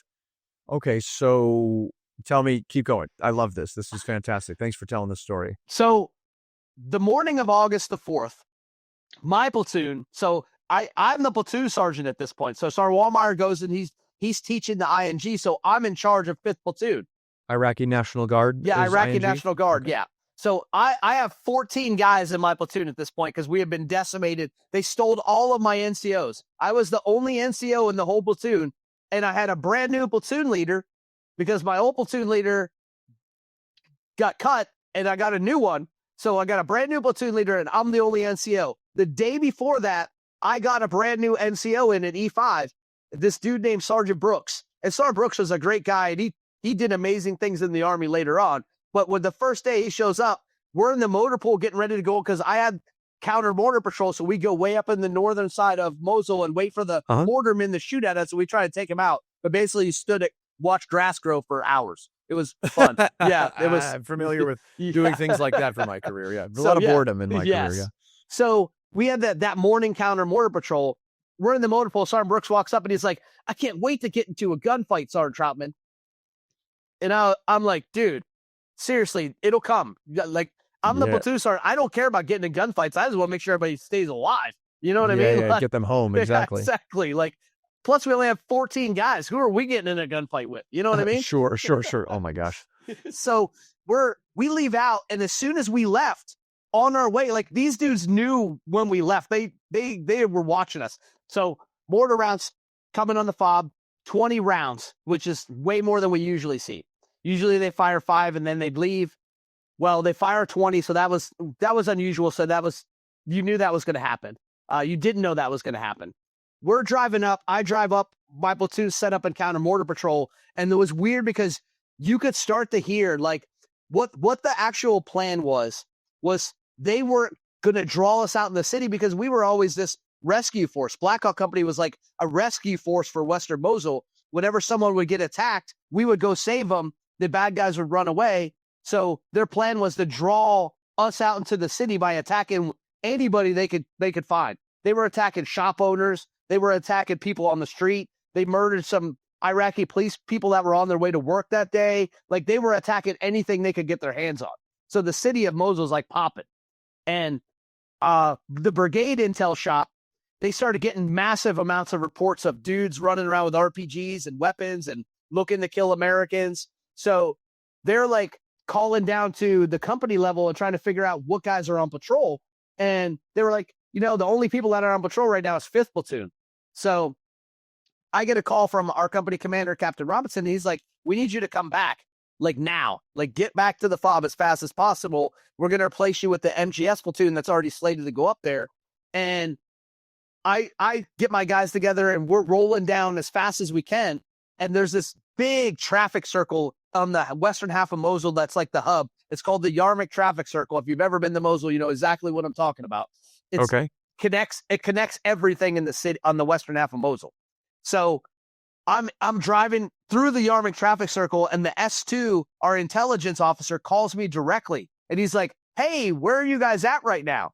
We got reports of bad guys about to attack an American convoy in the vicinity of the Yarmouk traffic circle. Oh, God. And I was like, I'm in the Yarmouk traffic circle right now. And he was like, oh, okay. Yeah, just get back safely. So, and there's a couple things I think that saved my platoon.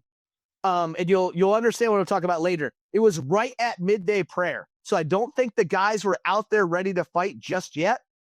But we had seen where they started to pull vehicles in front of Highway 1 on the way south back down to the FOB, and they were starting to set the ambush up. And I had to make a command decision. Do we fight or do we get back to the FOB?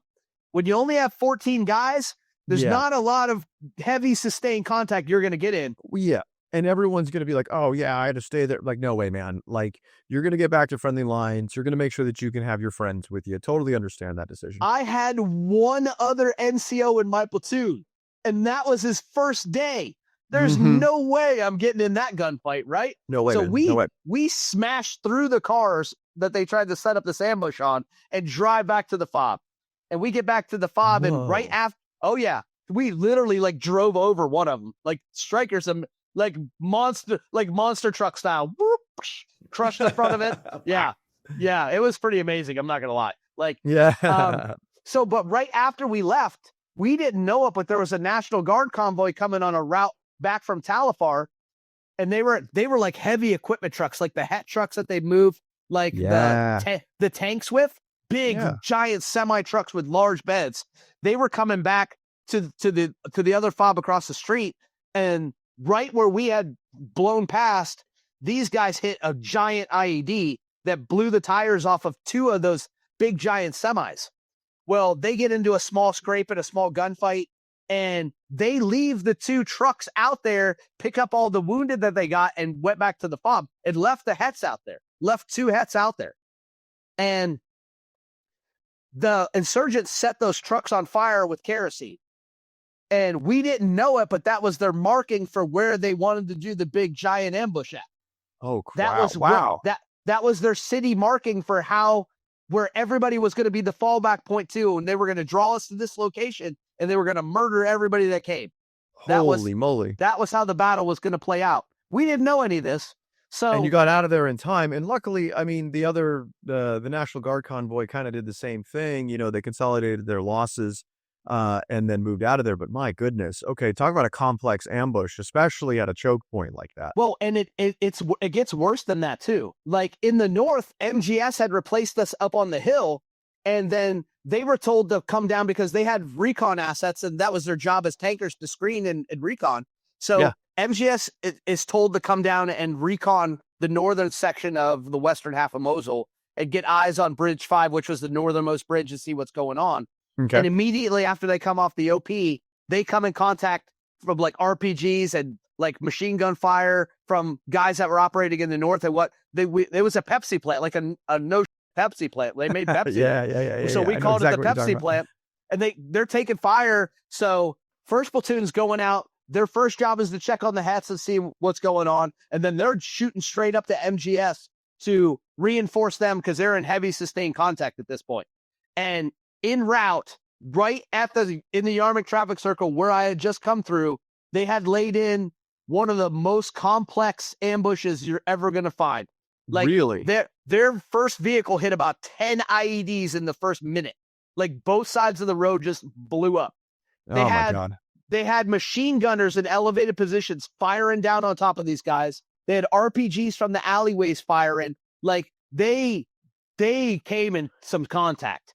And this was the MGS platoon coming off of the hill? No, this was first platoon going up to reinforce MGS. Oh, so at least it was a Stryker platoon who had some assets behind them, who Okay, so now they're decisively engaged.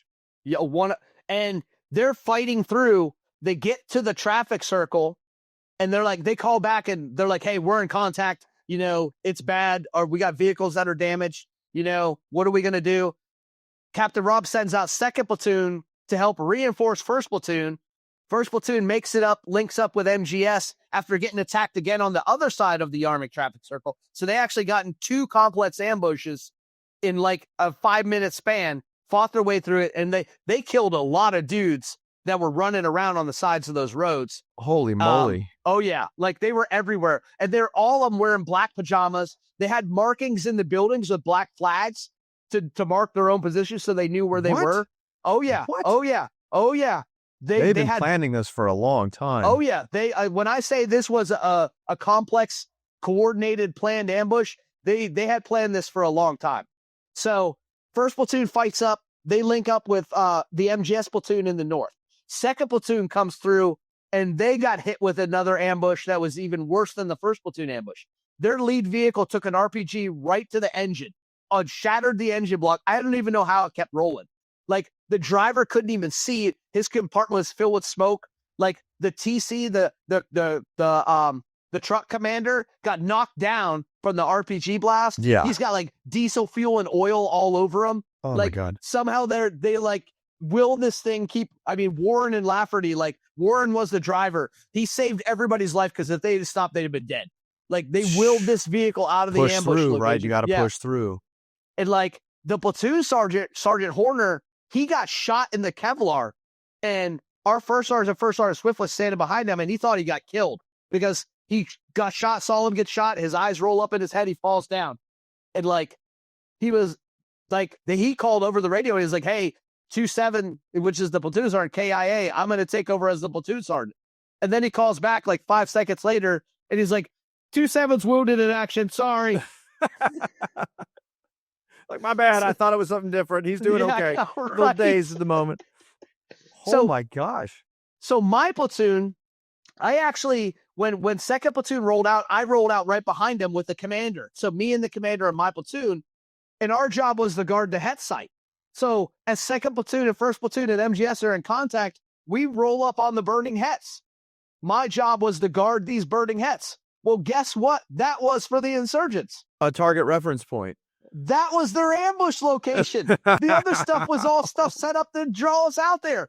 I show up, and it was like a moment of nothing going on, and then all hell breaks loose. Like, there's no visual reference. The only thing I could tell you is it was like part of Saving Private Ryan when they assault Normandy Beach, and part of Black Hawk Down with dudes running around and all the bullets flying around. It's like mixed together. Just absolute chaos. Dude, I've never, even in training or never seen anything like I saw in the first 5 minutes I was out there.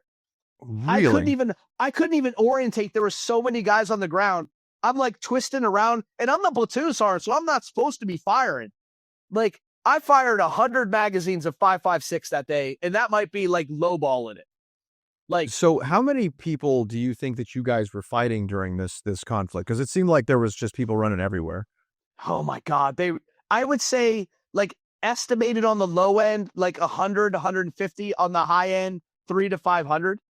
Like they were literally everywhere. Like really, every and so corner, they were all uniformed, like black pajamas. Yeah, some form of black stuff, different covered headscarves, but some kind of black stuff. And it was so weird because the little things that you remember, like it was almost like little shadows darting around. They come around the corner, pop up, shoot an RPG. By the time you fix on that dude, someone else is shooting at you from, I mean, you're traversing, and like we shot so much, like we were running out of ammo in like the first 10 minutes. Like, really? Like, what is oh my God, we shot, my 50 cal gunner fired so many rounds. Like, he's like, last box. I'm like, what? How are you like, so yeah, that's so the Strykers themselves, it seemed like you guys have, it's combat in a box. And so you have the ability to kind of reinforce and then replenish any of your supplies. Dude, 100 5.56 rounds in an afternoon is a lot of no, not 100 rounds, 100 magazines. 100 magazines of 5.56. That's a lot, dude. And that's just one guy. So was it super target rich? I mean, it sounds like absolute chaos everywhere that you turn. Well, right after, thank God, like I'd be dead right now if it wasn't for our third platoon. Our third platoon was the QRF for the battalion, so they weren't supposed to come out unless they needed it. And then Rob, our commander, was right on the ground right with us. So he's in the gunfight right along with us. And he's like, get these dudes out here right now, flood the zone. They came out and took the right north of my position. And they were like 50 meters away from me. And I couldn't see them because of all the bullets that were hitting around them. Like the dust clouds, I couldn't see their vehicles anymore. Oh, yeah. Like there's a wall around one of their vehicles that literally disintegrated as I was watching it from being shot so much. Jeez. Okay. So you also said they had like a dishka and elevated positions and stuff. Yeah. So they're firing down on us. Like they were throwing grenades from the top of the building at my vehicle. I had to like back the vehicle up so my 50 caliber could elevate and traverse enough to be able to shoot up there. Like it was madness. Like, and it was hitting the vehicle so much. Like all you heard was like ting ting ting ting ting ting ting ting ting ting ting ting ting ting ting ting ting ting. And the guys inside of the vehicle, they're like, "What's going on, Sergeant Troutman?" Like, I'm like, they're like, "Are they throwing rocks at us?" I'm like, "No, they're shooting at us." Yeah, sort of. in the middle of this gunfight, I look over because the Stryker has two hatches in the back. I'm out one hatch. Sergeant Brooks is out the other hatch, and I look over and he's doing nothing. He's just standing there, like. And I look at him and I was like, "What is your problem, dude? You wanted to get in the gunfight. Here's your chance. You're here. Shoot something." Here. And I smacked him in the face and he like woke up and like for the rest of the firefight, he was great. But I was just like, you gotta be kidding me. Like, dang. You gotta be kidding me. Holy moly. Okay. So how long, I gotta ask, how long was this thing? You know, you guys are, it sounds like absolute hell. Shit's coming from everywhere. Hornet's nest. How long were you guys in this engagement? Well, the thing you have to understand too, that it wasn't just that it was this engagement. There were so many bounds and leaps and changes. Like the enemy actually shifted fire and moved all their forces back down to my location. Like once the North was, they had taken heavy casualties. So they brought everybody back. So the final rallying point was going to be these Hets that were on fire. And at the same time, Rob he kind of, I don't know how, but he like sensed it that this was going on. And he like brought everybody back from the North. And is like, "Hey, you need to reinforce us down here. Or we're not going to be here anymore." So then this becomes your kind of like last stand area. Is you're consolidating all your forces. Terrorist forces are consolidating all their forces all on these like formerly, burning, semi trucks. And like the crazy part was like, we were told by battalion to secure these hat sites at all costs. Like, this is our mission. We're going to stay out here. But they didn't send anybody. Nobody else came out to help. We didn't have any air support that day. There was no air support. Some Kiowas checked on at the end of the battle, but it's not like, "Hey, we have troops in contact. Let's get them some air support. Oh yeah, the guy who controls the air support is also out here, so maybe I would like to use that." No air support. Nothing. Interesting. Why? So after action stuff, why was that? Because they were so worried that we had just transferred authority. They don't want to demolish the city. Yep. In the middle of this battle, my vehicle had the only interpreter in our company at the time. So when the forces came from the North, there was actually a platoon of Iraqi National Guard guys that came with them. And they all ran into the bank to secure the bank, right? So middle of this gunfight, a whole platoon of Iraqi National Guard guys in the bank, like guarding the bank. And Captain Rob calls me and he's like, "Hey, I need you to get the interpreter up to there." Well, I couldn't move my vehicle because I was like looking right down the road at the Hets. So I was like, "Okay, I'll make it happen." You know what I mean? But I can't move my vehicle. There's like, whatever. Like, you don't even think about it because you're young and you're dumb. Like everybody, like I had a box. You could hear the radio, and like I had all the dismounts in my vehicle, right? And I had the interpreter in there who's actually like loading magazines for us. Like that's how bad it was. That. Yeah. He's loading that. So I was like, I dropped down there, and everybody's like turned away, and I was like, we gotta go. We gotta do this. And Hussein's like, no, I don't want to do it. And so I was like, me and Armistead, poor Armistead, he always got the brunt of everything. The ramp drops. Me and Armistead, Hussein make this mad dash to the bank. Now, I didn't even know where the bank was exactly. I just was like, I heard third platoon getting in contact. So I was like, it's probably up there somewhere. So there's so many dumb things that happened on this day. Like I look back and they were like, these are acts of personal courage. No, these are acts of stupidity. Like, Generally a fine line between the two, you know. So we run to the bank, and like my friend Sergeant Robinson, who was one of the 3rd platoon squad leaders, he's like standing outside the bank, and I was like, he's like, looks at me, he's like, "What are you doing out here?"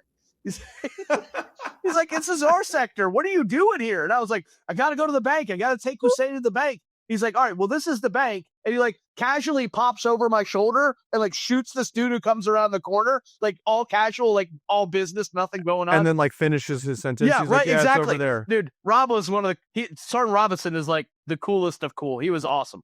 So like, we get in the bank, and the guys are like, I'm like, "Hussein, you got to talk to these guys, tell them what's going on." They're like, "No, we're going to guard the bank."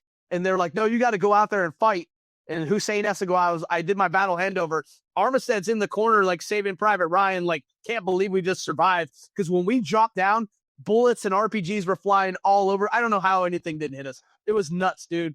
Like hitting the walls beside us. Like, so he's like, he looks at me and he's like, "I can't believe we did that." And I looked at him and I was like, "Do you know what the fucked up part is?" I was like, "We got to go back. We got to go back." I was going to say the same thing. We got to go back. He's like, "No." I was like, "We don't have Hussein." I was like, we're just going to run, and it's going to be good, and it's going to be fun." And so we exit the bank. We're sprinting back even faster. And my radio died that I used to talk to my vehicle with in the middle of the run back.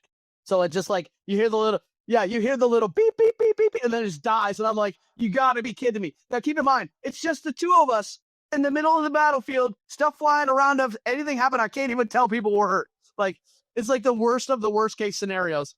My so goodness. bad. Yeah. So we get back, I'm like tapping on the back of the truck, like, "Brooks, open the door." Yeah. And stuff's like ting, ting, ting, ting, ting. And we like hop in the vehicles, and like, right after that happened, like we had a dismounted squad. So the vehicle that got disabled from 2nd platoon and took the RPG through the engine. Yeah. Their dismounts came into the battle on another truck.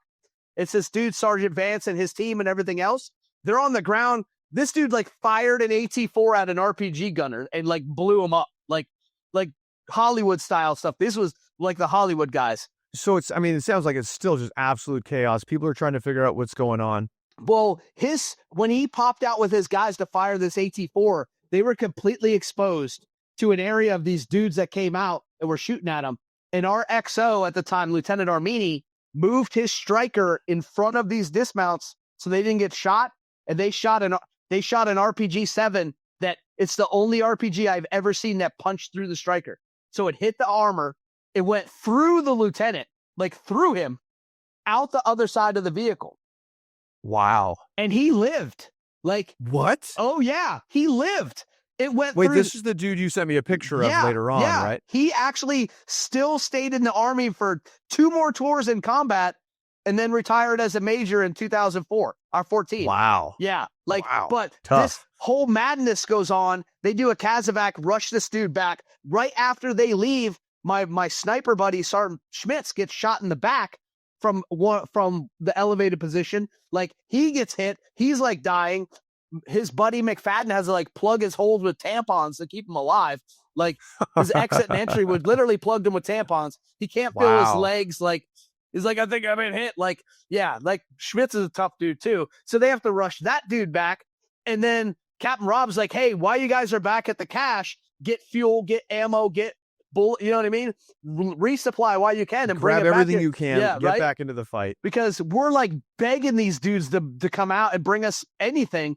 And like the Het trucks that were supposed to come pick up, or the 88 that was supposed to come pick up the Het trucks, is like, we broke down right outside the fob. Yeah. Right? The whole battalion's here in this giant gunfight. Anyone who's in Mosul knows what's going on, because you can't not hear pop, pop, pop, pop, pop, boom, boom, boom, boom, boom, boom, boom. Right. And nobody comes out. Like, nobody comes to help us. We're like out on an island by ourselves, right? So we are, we're fighting through and knocking dudes down. Like, it isn't like we weren't hitting stuff. This is the most lethal infantry company I have ever seen, because all we did for 2 years was shoot. Yeah. So we weren't missing. They just were so many. Right. And so you guys have really been preparing for this thing for a couple of years, and then they pick a fight with the wrong unit, is what it seems like. Had any other unit been there, right, that may have turned out a lot different, and you guys are super just ready for this. I'm reading through some of your chapters here and talking about how you're ending the fight and what's going on, and how this continued to go. So how many hours are you guys in this thing? What does the day end like? So I would say the day ended when when it finally slowed down. I mean, there's a funny part because I got down on the ground and was walking. I met up with the first sergeant and the commander, and the guys from HHC from the headquarters company came out, and I don't know if it was their commander, if it was their XO, but they came out and they were like, "Hey, what are you doing on the ground? There's a battle going on." And I was like, "Oh, it's not so bad." And then a round hits right between me and the first sergeant that skips up the road. And the first sergeant looks at me like, "See, it's not dangerous at all."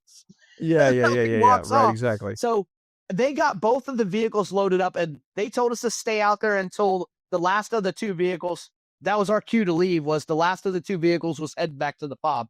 And that was at close to 2300, 11 o'clock, when they finally loaded those up. So we were out in the city. I was out in the city from basically 9 o'clock in the morning until 11 o'clock, not in a gunfight the whole time. But the actual firefight, no shit happened from about 1 p.m. to 11 p.m. Wow. Geez. Again, super long day, a lot of kinetic stuff going on, multiple units inside of there is what it sounds like. We saw heat casualties towards the end though, too, because we were running out of water. We had people go down from heat casualties. The docs are trying to IV these people up. And it's you go back and think about these things. I didn't have a medic in my platoon. My platoon rolled around without a medic. I mean, by sheer luck, my platoon was the only platoon that made it the whole entire time without having one single casualty. I had no Purple Hearts in my platoon. None. And you guys are right in the thick of it too. Wow. It's all luck. It's not skill. I am not the greatest platoon sergeant ever lived. Trust me. But I was the medic. I was everything for the platoon. And I used to imagine these scenarios. I would get so freaked out because I would in my head be like, what do I do if the lead vehicle takes an IED? What do I do if this is, you know what I mean? In my head, I got all these planning scenarios contingencies. running. Absolutely. What do I do if I get in a massive firefight in the middle of the city? And then, oh my God, here we are, bam. So what did the aftermath of this thing look like, right? So when you guys were cruising through, maybe the day or days after, what did this thing look like to you guys? There was body parts, there was blood trails, there was stuff everywhere. Everywhere you look, there was blood all over Western Mosul. And I'm going to tell you, every time the strikers went out after that, people left. They left. The people were like, nope, we don't want no part of this. It was pretty massive. And from a psychological standpoint for the troops that we were with, the guys who were on the fob with us that weren't in our unit, we go to the chow hall and dudes would get up and leave because they're like, oh, that's Biko. We didn't get out of their ways. They knew, and it's funny because there was no reporting. All the news outlets said we were never in the city. You're not going to Google it and find out about the Battle of August 4th because we were never there. But everybody who was on that fob or in that city knows what happened. Knew exactly about it. Well, I'm really glad that you're able to talk about it. And really I'm really excited to talk a little bit about your book and how you were able to kind of go around from an anthropological perspective and interview all these soldiers that were in this really little known battle, but had some serious consequences inside of that. So what was the rest of your tour like when you were in Iraq? Was it relatively calm after that, or were there many other major kinetic kind of things? Or it seems like you guys are kind of swatted the hornet's nest back almost. Well, there's a couple things that happened. I went on R&R right after the battle. So 2 days after the battle, I went on R&R. And when I came back, what? Oh yeah, 2 days after the battle, I went on R&R. Okay, and how long were you on R&R? This is something that's a phenomenon. Mostly the Army has. The Marines don't do this. It's 2 weeks total, but 10 days back home, I think is what it was. So yeah, so our deployments are about half the length of yours, and we also don't do an R&R. So what was that like going back to the United States 2 days after being in this hellacious firefight? Well, I mean, I couldn't hear anything because if you've ever fired massive amounts of it had to explosions close to you. Like my brain was still like rattled. I couldn't hear anything. So I didn't want to talk to anybody. And like you fly to Kuwait and you go down there with everybody from the whole country, right? And like everybody's a war hero and everybody's telling all these stories about all the great things they did. And all you're like is like, dude, just leave me alone. Like you have no idea what I just went through. So I hung out with a couple of Blackhawk guys, company guys who I went on RR with. We didn't even say anything, but we just like, it was just the comfort in knowing this dude's here with me.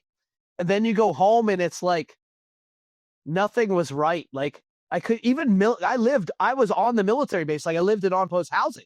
So everybody around me is military, but the guys who were there didn't deploy.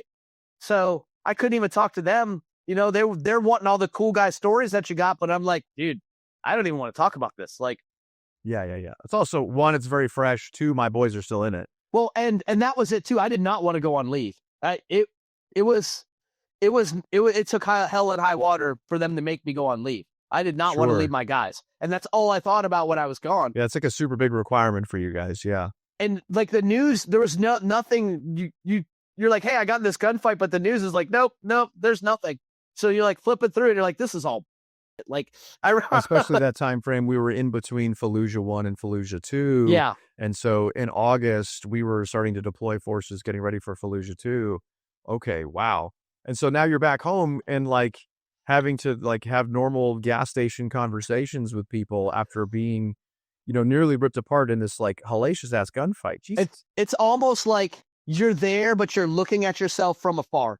Like it's so disconnected. That. Like you're so disconnected. You can see yourself talking to the person, but in you can't hear the conversation. I don't know how. I know it sounds like supernatural or some craziness like that, but it went by like so slow and so fast at the same time. Like you wake up like, and then because you're like in this ticking time bomb of like I got to go back. Yeah, right. You know, was there any reservation about going back, or was it like clawing at the? I was ready to go back day one because my guys were still in the fight. Like there's no, what if something happens to my guys and I'm not there? Like, yeah, 100%. Thank God, because if something would have, I would have never been able to live with myself. You know what I mean? I completely understand that. I had some guys that had to take off during, you know, specific points of deployments for whatever family event happened. And then they had missed some stuff and there was a lot of like guilt inside of it. We didn't blame them for it, but I completely understand. But it wasn't just my guys. It was, what if something happened to anybody? You know what I mean? Because we were so close by this point. Like everybody was we were one family. Like we still are today. That's the crazy part. We still are a family, but even more so back then. It's like, man, I hope everybody's okay. And then I get back on R&R and they were like, hey, we found out where the guys planned the battle for August 4th from. We're going to go get them. So we went to Talifar. we went to Talifar and rounded up. Like we worked with our sister infantry battalion. We were like all online. Like, and it was another, like, it wasn't the same like kinetic kind of a battle, but in some ways they had air support that day. So we got to drop bombs, got a Spectre Black on ammo. Like, yeah, it was like, and I got a little bit of redemption. Working through some stuff, going to hit the guys who had punched you guys. Right? Exactly. And then so how long was that operation in Tel Afar? Well, we were only there. Our battalion was only there for a supporting role. Like one battalion was going to take the east and we were going to take like the west. And then we were going to push them all into the middle. And basically that's kind of what happened. But it was like a slow phase line operation, kind of like you guys went through in Fallujah where you go not ready. So you have to wait for them and then keep going. So that's how that went on for 3 days, but we were only there for like the first day of it.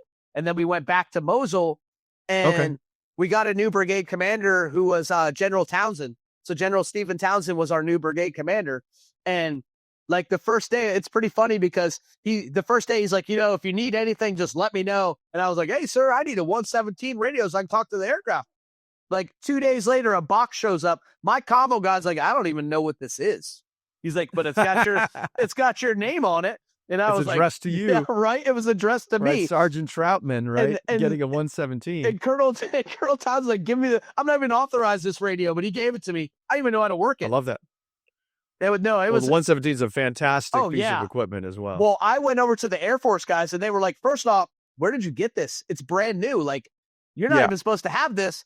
But since you do have it, we're going to show you how to use it. We're going to teach you how to use the spins. Like, we're going to show you what to do. Like, So they were really awesome with me. You know what I mean?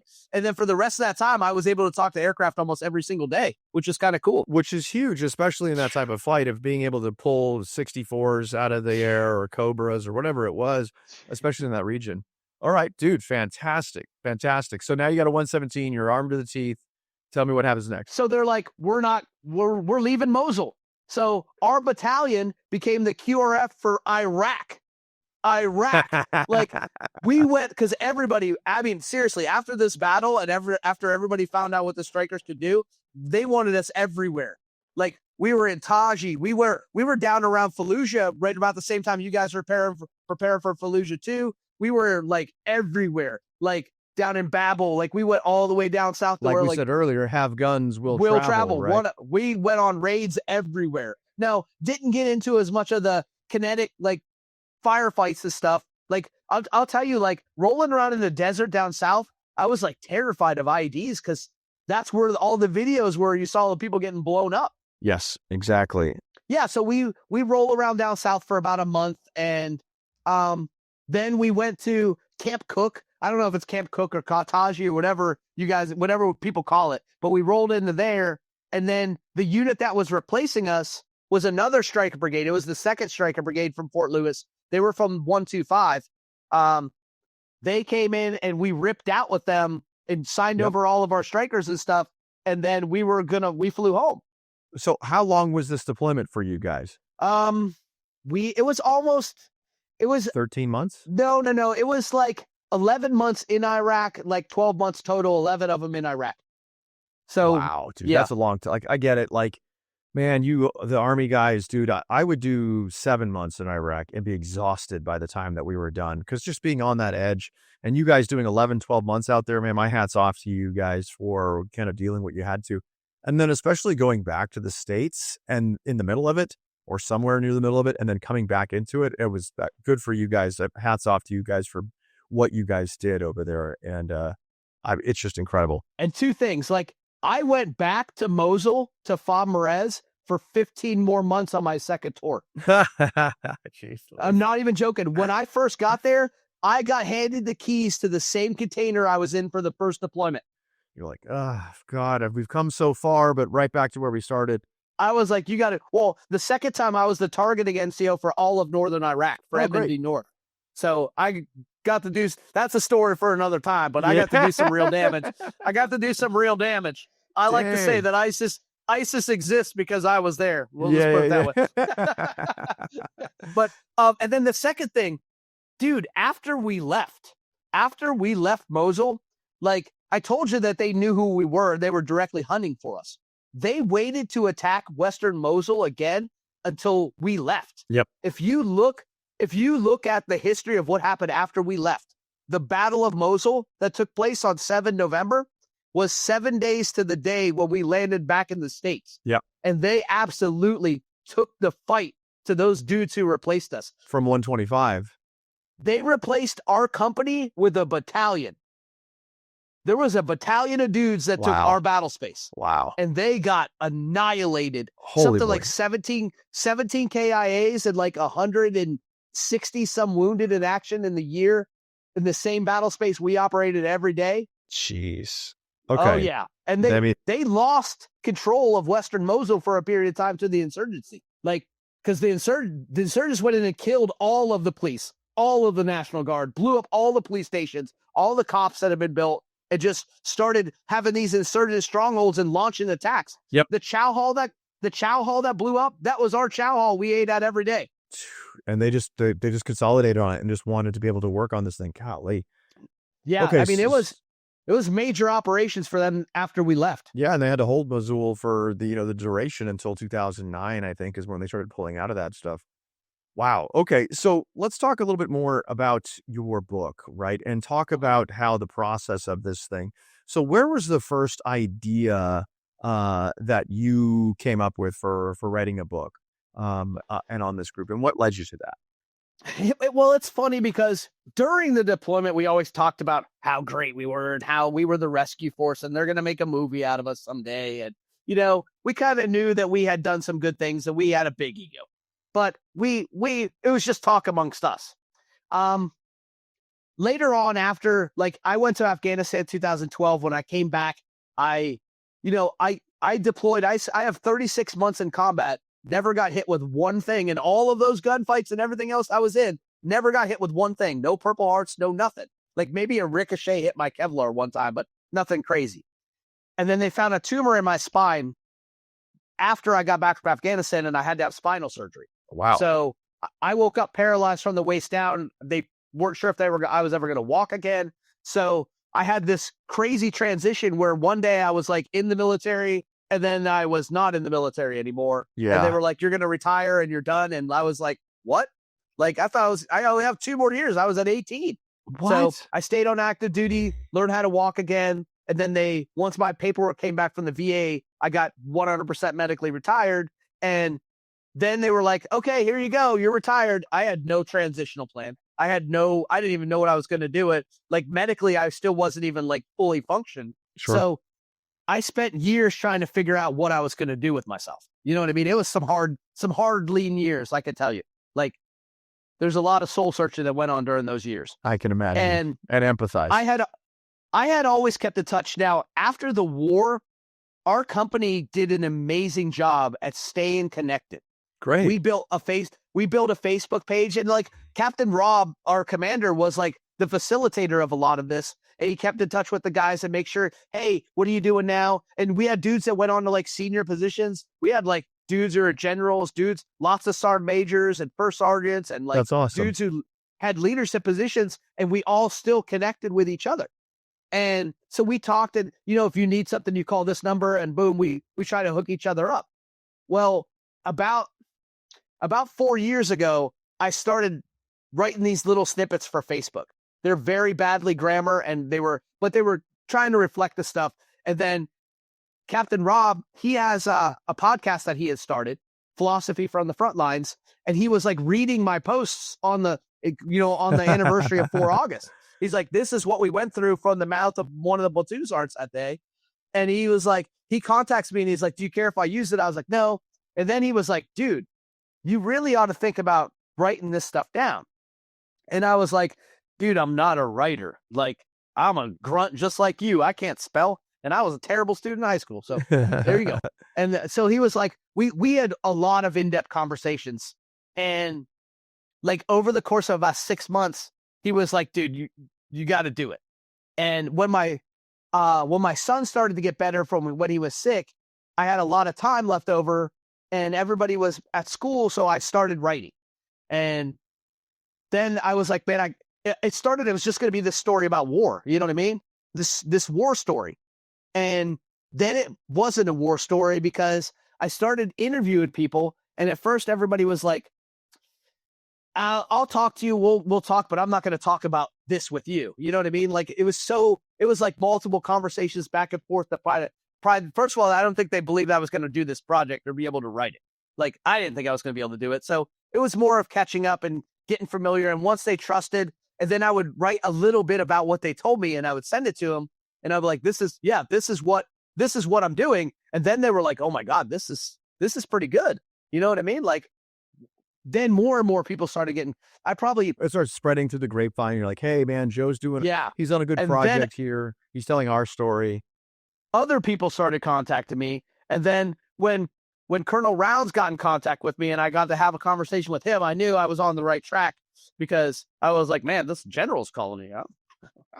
All right. So like, it was kind of cool, but then like, it just was so much. And everything wasn't about the war. Like the stories were all about how we were so close and how, man, I wonder where this dude's up to. I wonder how this guy's doing. I hope this guy's okay. I originally thought I had a story about war that I was writing. And in the process, it was so much bigger than war. It was so much bigger than anything I thought it was going to be. It really was a story about camaraderie and about the bonds that happened in war between people who went through the same exact thing. And even back to like just the quality of the NCOs and how, because they did their jobs in training and in war, it kept so many guys alive. And like the galvanization of us versus them at different points throughout the course of the last 3 years forged us into like this lifelong brotherhood of guys that when I got in contact with Paul Schmitz, I hadn't talked to him in 15 years. Like 15 years. I couldn't even find him. I had to like friend over friend, like dig up his number and ask him permission because he doesn't like to talk to people. I've talked to him every single day for the last year and a half. Dude, that's fantastic. Every single day. His wife is like, we love you. Like, so, and he's such a great guy. He's still the same guy. And we just talk smack and it's like, it's so awesome. It's so good for me. And that like the process has healed me in so many different ways to be able to put this stuff out there and put pen to paper. And it's so amazing to see that the brotherhood that was there is still there now. Like, yes. Like that's the Nothing crazy changes, part. just time in between. Exactly. We're just not actively getting shot at. You know what I mean? Like there's still the same talking. There's still the same, hey, we did this better than you and everything else. But I guarantee you, if I called today and put out a net call and said, I need 30 dudes, you know, what's the movie? Like, we're going to do some bad things and I can't tell you about it. And the guy's like, whose car are we taking? And it's this really cool feeling. You sometimes come back into the spaces where you were at when you were 21 or 23 years old, whatever, with each other. And it's kind of like, and then I get to see spaces where we were all kids together. And now I see them 20 years later and they're all in their mid 40s and they've got kids of their own. And just to see the space and it's like, golly, man, where did the time go? How did we grow up through this thing?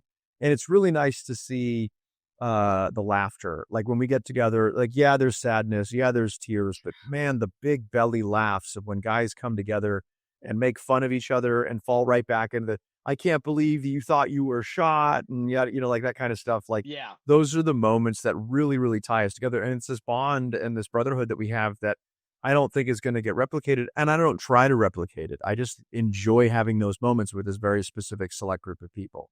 Well, I mean, I equate it to, generally like your family that you have, that you grew up with, they're your family. Like these guys, when we go through those experiences, they become our family for life. And no matter what, you're always going to love them and you're always going to care for them. And you're always going to make sure that, you know what I mean? Like, hey, are you okay? You know, that's kind of what we do. And people who never got a chance to experience that, they can't grasp that concept. Because here's a guy, you're not related to this guy. What do you mean you love him? You know what I mean? And that's very tough. And it's very strong for us to be able to say that. And I talk to all the guys that I'm with, and like, I love them deeply, right? You know, and I have a very, very close affinity for them. And it's something a lot of people don't understand. And it's when young men or young women are looking for, you know, ways to be in this world. I think a lot of times we fall into this idea of we got to be tougher, we got to be meaner, we got to, you know, chirp at each other. And so when I have these groups of people, like I don't really subscribe to this idea of being tougher or meaner to my friends. I embrace them. You know, I hold them accountable, but like that's what that group did, is they held me accountable when I needed to. I love them like endlessly. I tell them that I love them, that I care for them. And it's the super cool bond that I have, regardless of whether or not I have friends in the service and I have friends in the service that I went to combat with, and I treat them both the same. I think that this real idea for me is like empathy and supporting one another and being there for another and just letting them know that they're not on this journey by themselves. You know, I don't know if you feel something similar with these guys, especially after the war. Well, and just to like, you're not the only one going through some of this stuff that you've gone through. We've all gone through it. You know what I mean? You feel so alone sometimes when you isolate yourself and you go through this stuff and you think you're the only one going and you're not strong enough to do it. But you're not the only one. Like we all have gone through the same thing. We were in the same battles. Like right, and we feel that that loneliness, that isolation, that not being able to fit in, the misunderstanding of what it is we did. You know, you had a really good line. Let me open up my bookmark real quick. You had a really good line in the beginning of the book. I think it was page 14, if I'm not mistaken. And you know, and then I'd like to be able to turn this over to you for some final words. But this is one of the most poignant lines that I found in the book. It says, in the end, we were not fighting for God or for country, not for freedom or democracy. Those are just words that have no place in the depths of hell. We fought for each other, for the man to your left and the man to your right. We gritted our teeth, we endured the suck, and day after day, we dodged everything the enemy could throw at us. We did this, giving everything we had until they told us it was time to go home, with the hope that maybe, just maybe, we might have a chance at something better in life when we returned. That is the life of every single infantryman. Very well said. I think that you've captured what it's like to be a grunt, what it's like to be able to serve in and amongst your brothers and sisters in some of the depths of hell. And so with that, I'd love to give you the final closing, lines of this interview and talk about the floor is yours. Well, I just want to say to all of the guys that I was with, I mean, I'm not an infantryman, but I'm forever in that brotherhood of those guys I was with, and they accept me as one of their own to the point that they trust me with their stories. You know what I mean? That means a lot to me. So I spend my time telling their stories.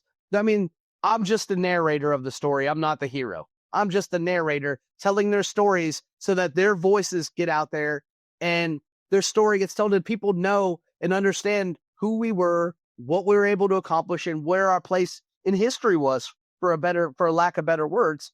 Like, they trusted me with that, so I'm going to give it everything I got until I don't have any breath left.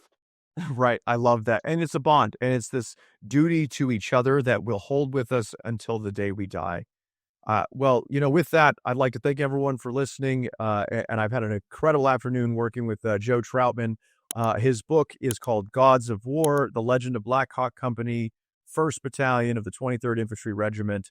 Please check it out anywhere that you want to get books. I personally got mine off of Kindle, and so I have it here on my desktop as well.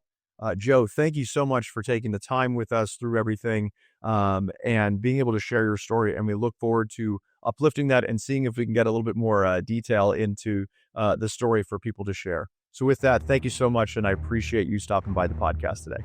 Thank you so much. I appreciate it.